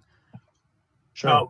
Points out the fact that if you look back at your family tree, you have more female ancestors than male ancestors, because. Yeah, but there's also more females than males. Right, but that's largely because though most men, historically speaking, most men did not reproduce because they either died young, died in battle, or couldn't get a mate. Like that's just historical fact. Now that seems weird to us now because we live in a society that's been largely monogamous. Yeah, society to be. Well, when I say societally, I mean like the common family unit. Now, we're not even taking into account actual infidelity, which is huge. It's just nobody talks about it. The perceived family unit, and standard is monogamy. Sure, so that seems like a foreign concept. But back in the ancient world, I mean, if you were a warlord, you had 100. I mean, even if you were just a regular warrior, right, in a warlord's tribe, if you're going fucking town to town, let's say you're conquering an enemy's territory and you guys go burn down a couple villages, whatever, like that's like let's say you burn down three villages, that's 3 kids right there, right? And then that doesn't even include, actually that's kind of like Genghis Khan apparently sired like 150 kids or something like that. Way more than that. Well, the figure I had read that 8%, at least the 8% of the population of Asia has direct lineage to Genghis Khan. Genghis Khan was top G. Forget fucking Andrew Tate. Yeah. Like, oh my God, how did he have time to conquer? Well, I mean, I'm kidding. He probably wasn't in battle all the time, right? He spent a lot of his time directing his fucking people, and his horde was probably big enough that like he didn't need to be present at all the battles. He probably started out, did some of the battles himself, showed he was the top warrior, and then after that, like men would follow because men follow leaders who do, right? So hilarious. I'm gonna circle this back completely. This is another history nerd thing. A lot of people don't realize, well, history nerds do, but a lot of normal people don't realize that the Mongol horde fought the Roman Empire. Yes, they did. They collided with each other. Now, by that time, the empire was largely made up of mostly the barbarian people of barbarian lineage, but that was, and like, I don't think you can accurately put into words how fucking scary the Mongol horde was. Wow. Just in terms of sheer fucking numbers. Well, right? Like those kinds of numbers, but the fact that like the stories of the and like there's no other way to put it, they were atrocities. Right. Those stories travel throughout the empire. It's one of the side effects of having such an efficient communication system. Right. And then you're staring at a hill and there's like maybe 800 of you. And there's 10,000 of these fuckers. Oh yeah. All doing the same war chant and fucking screaming and yelling. Yeah. And surrender does absolutely nothing for you. Fuck that. Wow. History. There's no such thing as surrender back in those days. It was just like not against. Hopefully they don't catch you. Yeah, not against the Mongol hordes. And that's what always annoys me when people say shit like, "Oh, it's so rough to live today." Fuck you. Yeah, no, I'm sorry. Like you want to? I even said this like when COVID was the thing. They're like, it's so scary. I'm like, fuck you, bubonic plague. That was fucking scary. You thought it was the literal, punishment from God. Yeah, the fucking miasma. Actually, kind of on sort of a side topic, a friend of mine acquired a genuine medieval times plague mask. He paid a lot of money for it. Yeah, it's fucking cool, man. I wish I had a picture of it or something to send you, but that's fucking. It's like literally from like the 1400s. That's crazy. Now, for those of you who don't know, the plague mask, the reason they had those long ass beaks was they would actually stuff herbs in there so that they could be close or not to be bothered by the smell of death. Well, what they thought at that time that disease was from bad air, which they called miasma, right? And so it was kind of like the medieval perception of fucking airborne bacteria, right? And they believed that it could be filtered by the herbs in the mask. Yeah, I wish we had a way to put a picture up for the viewers to know. Google it. Google's free, people. Yeah. Google is and yet people don't fucking use it. Yeah. Common sense is not all that common these days, I suppose. You don't even need like that's the so speaking of like it's the best time ever to be alive because I have the entire history of humanity right here. Literally. I can look up anything. What Martin Luther was bitching about. I can look up a video, but speaking of Martin Luther King, I can look up the video. I can watch it on my phone right now of his historic speech. I can look that up and watch it as if I was fucking there. And it'll take me all of 3 seconds. This is a really interesting thing to think about, right? So, a little bit off topic, but like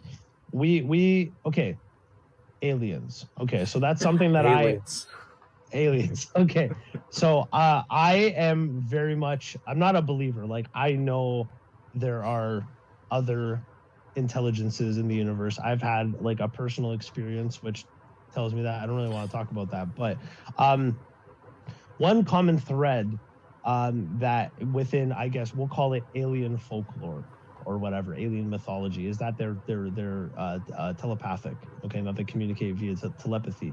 Now, we have these devices right? We can, for the first time in human history, with the advent of the telephone, we can talk to somebody in real time on the other side of the fucking planet, right? That is the very beginning of what will be telepathic humans, okay? Because what is technology? Technology is what an organism uses to perfect itself, okay? So these phones that we're holding, that I'm holding in my hand, that you're using to talk on, whatever, this is the very beginning of what will be telepathic humans, in the same way that a monkey cracking open a nut with a rock is what is today's fucking drills and hammers and shit like that. Well, case in point, I'm in the United States, you're in Canada. We're speaking to each other as though we were in the same room, and the entire world can watch if they want to. And that's right. Exactly. That's literally like the very beginning. It doesn't like human telekinesis is not going to look anything like it does in this current state, right? This is a fucking crude ass, basic, fucking ugly version of what will eventually be, maybe connection to a hive mind, where we can just tap into somebody's thoughts and like, hey, like, I want to send you a message and I just think about it. Hey, Jake, what's going on, bro? Like, you know what I mean? Well, the Neuralink is probably the next step in that, which that's scaring the living shit out of me. But there was a time where like the concept of this was pure science fiction, literally, because that's what it was on Star Trek. Like it was. This was considered 23rd or 24th century technology. Right. That's really interesting. Neuralink. I don't know. You did a whole episode with a guy. You guys talked about Neuralink. I don't know that much about it at all. But I do know that the concept is essentially like integrated VR. But integrated, like the end goal being like integrated into the human experience, where it's like you don't need a separate device. It's all sure. You see, the only reason that's scary right now is simply because of the fucking evil overlords of Google and Facebook using that to infiltrate our thoughts. But eventually, I'm sure they'll be able to perfect it in a way where like you will be able to tune out intrusive. Yeah. Well, and also I think that technology like that will just lead to it will inevitably lead to a society where you cannot lie. See, and that's actually, lying is kind of like a very integral part of the human experience, right? The ability to deceive. It is and now. The ability to convince people. Hey, it always has been up until. Oh, I'm just saying like that. But that kind of technology would force it to go by the wayside, because if you can't lie, because if anybody can. Like, even if it doesn't start out that way, we all know, like, you can hack anything. So eventually it'll just lead to, and again, pure speculation, but that'll just lead to a thing where your thoughts are not, and that's why it's so scary, because not only will you not be able to lie, but you won't be able to have true freedom of thought, because if this technology exists in a totalitarian society, well, I'm getting arrested in 10 seconds. Yeah, no shit, right? I'm done. I'm out. Like... Right. I think hopefully humanity will have evolved to progress beyond like those really deep, like fucked up primal urges that all humans have. We'd have to, but our problem is, as a species, though, our technology is way outpacing our monkey brains. Yeah, that's true. Yeah, but again, technology is what an organism uses to perfect itself, right? So our biological evolution may not be keeping pace with like the technological evolution, but the technological evolution will lead to the biological evolution. Well, our other saving grace is the fact that our brains are fantastic, because like if we were, which we wouldn't have been able to create the technology anyway if it weren't for that, but let's say that we get, okay, here's a perfect example. Let's say that we got a bunch of really smart chimpanzees, but they're still chimpanzees, and we taught them how to farm, and they were able to do it, but like just barely. Like large-scale farming, they would all fucking die because they would eat themselves to death. Well, yeah, but even too, actually, speaking of fucking chimps, okay, this is kind of like off topic. You know that like chimps have entered, or the great apes, I should say, have officially entered the Stone Age of their own accord.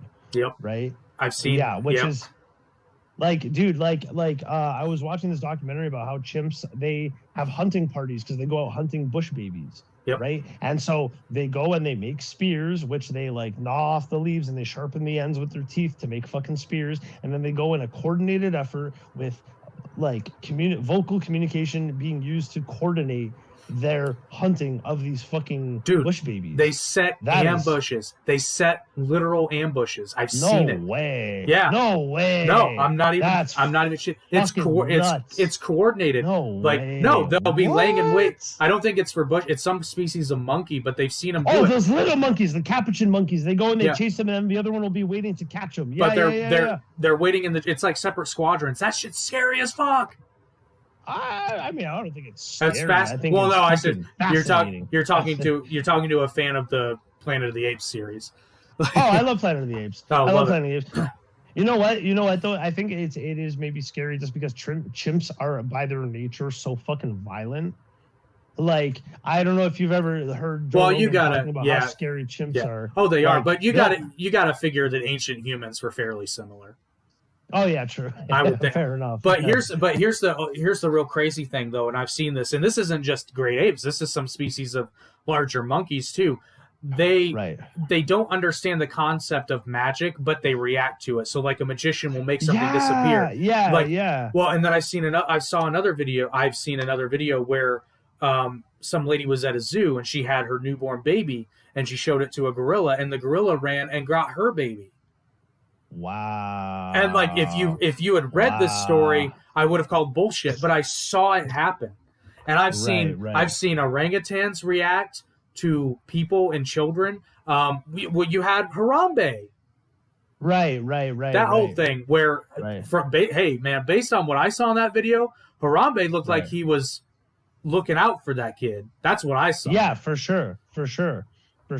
But is that that actually kind of begs the question: when we see those things, are we just anthropomorphizing possibly, or are we genuinely seeing? I think that our biology is similar enough that because I mean we share so much fucking DNA, culture, chimps and things. They have culture. They have language of their own, the specific calls of this one tribe is not used by this one, or I saw an example of one chimp who he put a leaf on his head, and then the other chimp started wearing a leaf on their head just frivolous examples of culture, right? So I think that our connection, the similarities between biology and culture is similar enough that we're correctly analyzing these behaviors. Yeah, but here's an interesting case. So, and this shows a great amount of individualism in primates, because there are documented cases of chimpanzees killing babies in Africa, documented. But then at the same time, you have instances of Coco the gorilla, who they gave her a kitten.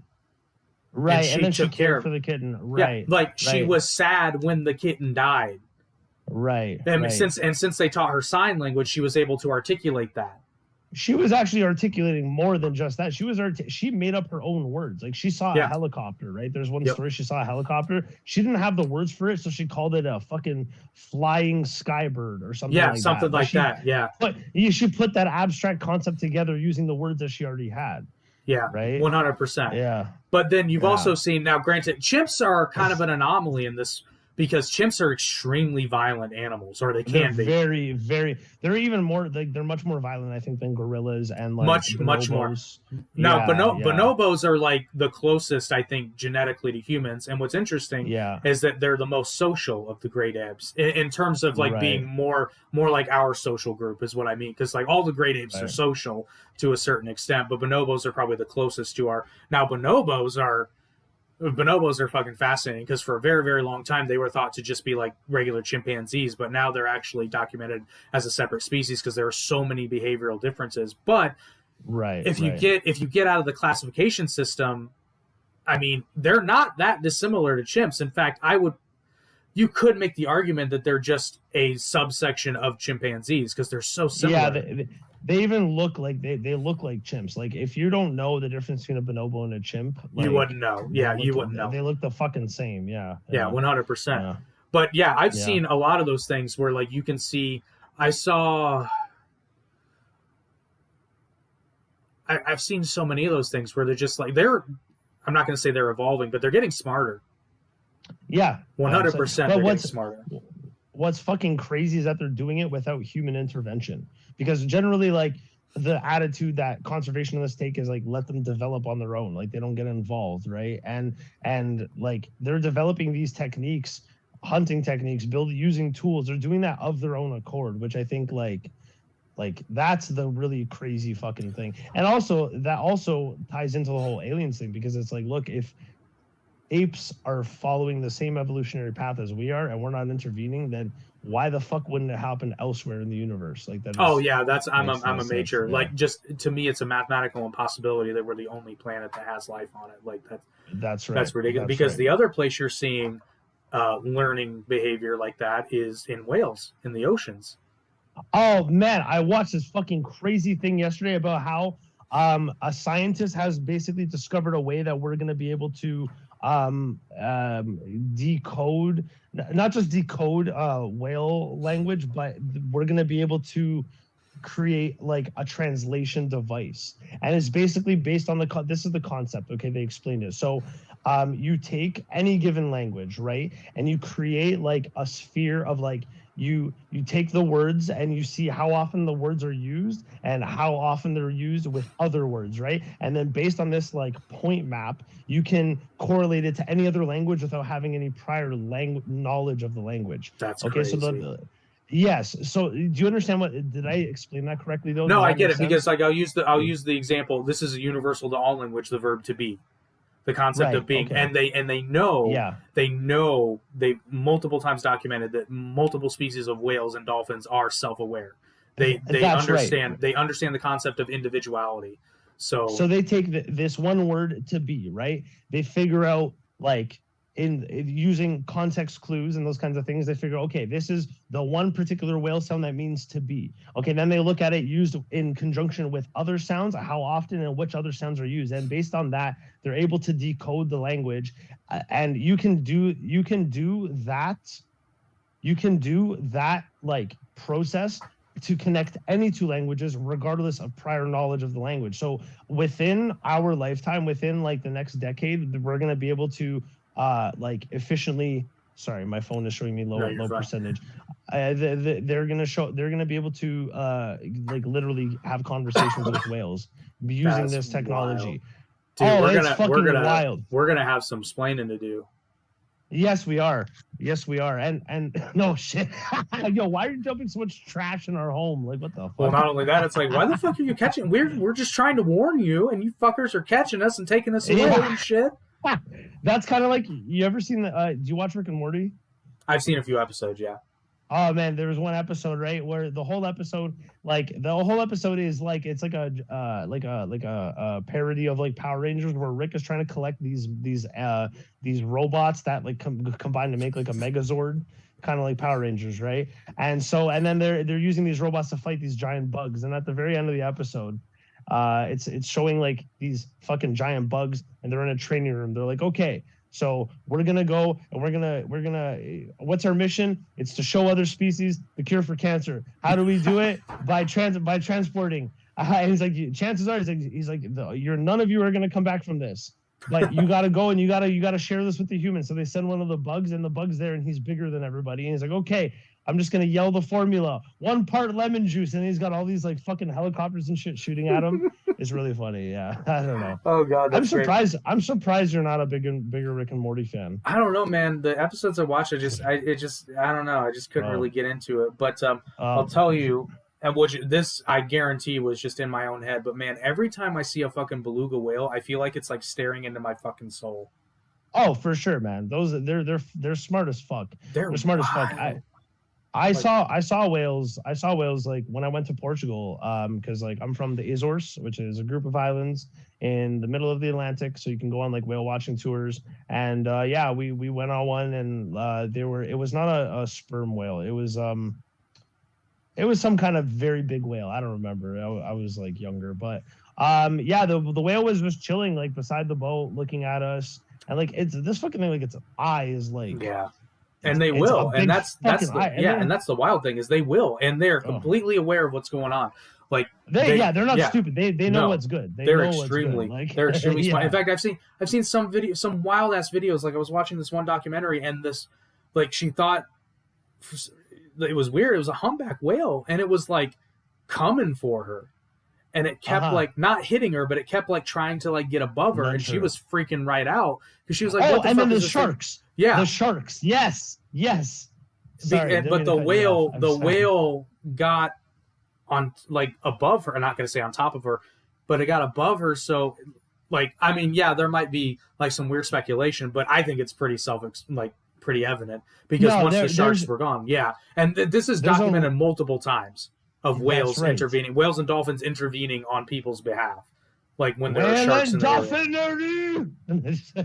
Now, dolphins can be dicks, but oh man, I was just watching, and I'm sorry, this is kind of digressing, and I do have to cut off soon, but I'm going to leave you with one thing. Have you ever heard about that experiment in the 60s where the woman was living with a dolphin and jerking the dolphin off? No. Have you heard about that? No, not that man. One. This is really fucked up. So basically there was this scientist in the 60s that was trying to essentially see if we could like teach dolphins how to communicate using English language because they understand it, right? Yeah. So he was trying to get the dolphin to say English words. And so he basically built this house and where the house is like half underwater, and he got like a juvenile male dolphin to live in the house, and then a woman scientist who's going to be the companion trying to teach him, right? And so like they're living together, and then the dolphin's getting older, and the dolphin starts becoming very horny because that's what happens with dolphins. And so the woman, she's trying to like teach this dolphin language, but the dolphin is like too distracted because it has a giant erection. So she started jerking the dolphin off. Like it's really fucked up. There's a whole documentary about it. And then she ended up, because she's basically living alone with this dolphin in this house, and then she like, what's the word? It's not Stockholm syndrome, but she like made a connection and like anthropomorphized this dolphin and like fell in love with it. And it's really fucked up. And then the scientist who was running the experiment found out about her relationship and these interactions with the dolphin where she's like jerking it off, and it like cut it short. But it's a really interesting documentary, but also very like, it's kind of hard to watch at times when you hear about the stuff that she's doing with the dolphin. It's kind of fucked up. Yeah, I can definitely see that. Yeah. But that's what did we learn? What did we learn, kids? Don't do scientific experiments by yourself. It never goes well. Yeah, don't jerk dolphins off. That's another thing. Yeah, that's probably a good idea. Let's not do that. In fact, let's just extend that to all animals. Yeah. I agree. But I mean, yeah, whales definitely understand, because like my dog understands English words, and not. Right. It's like, it kind of shocks me because like it's through pure conditioning. Like it's not linguistic skill, but like she understands when I say go to your room. She knows what that means. Sure. But also too, though, because of like humans' close relationship with dogs, the part about dogs' brains that processes fucking language from humans has grown bigger because of the fact that we domesticated them.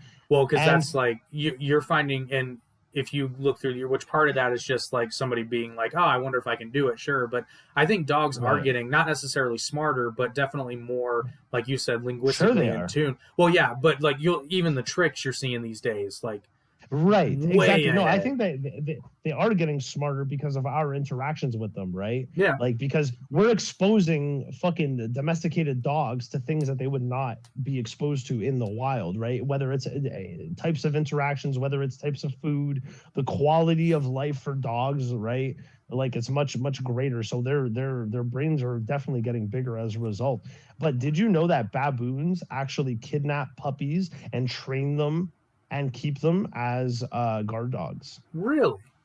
Yeah, that's a thing too. So we were talking about apes, and it made me just think of this. They kidnap puppies, and basically the dog learns like, okay, these baboons will feed me if I fucking warn for danger, and so they keep baboons keep dogs as pets. Wow, just like ancient humans in did. Africa. But I'll leave you with this interesting. I'll leave you this interesting tidbit, and then we'll just kind of lead out. Just as dogs are getting smarter, though, they've done numerous studies showing that domestic cats are actually getting dumber. Really? Well, yeah, because they're not. I'm a cat person personally, and cats are. They are predators, 100%. They are violent, right? And if a cat was big enough, it would eat you if it could, but it can't. So it has to love you or tolerate you at least.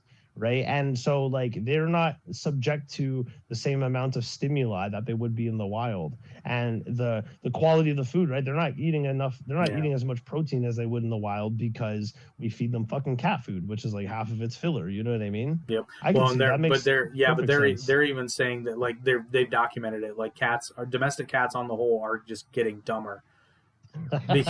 because they're spending too much time with humans. Because like when you had way back in the day, well, not that long ago, way back in the day, if you had a domestic cat, it was more than likely outdoors partially. Right. It's like it was barn cat, or because their role was ultimately pest control. But now they've become companion. Right. They've become companion animals instead of work animals, so they're actually just getting dumber, which I thought was hilarious. Because I don't know, I've seen my cat do some real stupid shit. I love cats. You know what? Cats domesticated themselves. Yes, 100%. That meow. For those of you who don't know, the meow sound that they make was tailor-made for humans. They do not make. Right. They make similar sounds in the wild, but it's not the same. It's the meow is much higher pitched, and it's meant. This is fucking brilliant. It's meant to mimic the sound that human babies make.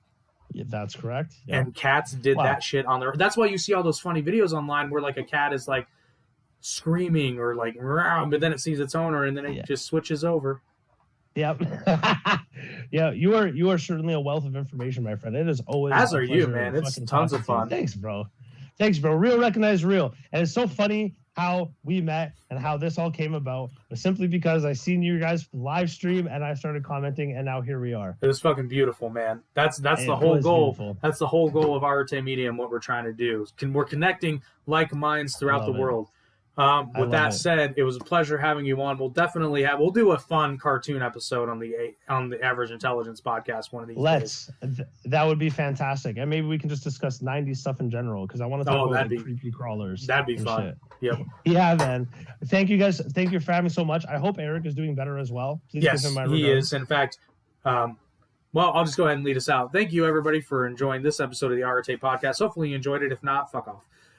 You can watch other stuff. If you don't like it, you don't have to watch, for real. But if you did enjoy it, please like, share, and subscribe. Be sure to leave a comment below too, because at the end of the day, conversation is the name of the game. If you prefer to listen to this podcast, as with all of our other podcasts, you can check it out on pretty much every major audio podcast streaming platform, including but not limited to Spotify, Amazon, Audible, Apple Podcasts, Google Podcasts, iHeartRadio, Pocket Casts. There's so many others. Or right here on YouTube. And this is new. YouTube unveiled a new podcast program. So it is now on the channel as a playlist, as well as available now on YouTube Music. So that is brand spanking new. And all of the podcasts on the Arete Network are on there. That's Arete Podcast, Average Intelligence Podcast, and the Down the Middle Podcast for all you pro wrestling fans out there. And speaking of the Average Intelligence Podcast, unless Trump gets indicted tomorrow, we are going to be grading Joe Biden on his presidency, because we graded Trump, and we were asked to give Biden a grade, so we will deliver. Unless Trump is indicted tomorrow, then we got to talk about that. But that is tomorrow night, 8:30 p.m. Eastern Standard Time on the Average Intelligence Podcast channel. That's it. That's all I got. Okay. Take care, brother. Thanks for having me on. See you. Thanks for coming on. It was always a pleasure. Cheers, brother.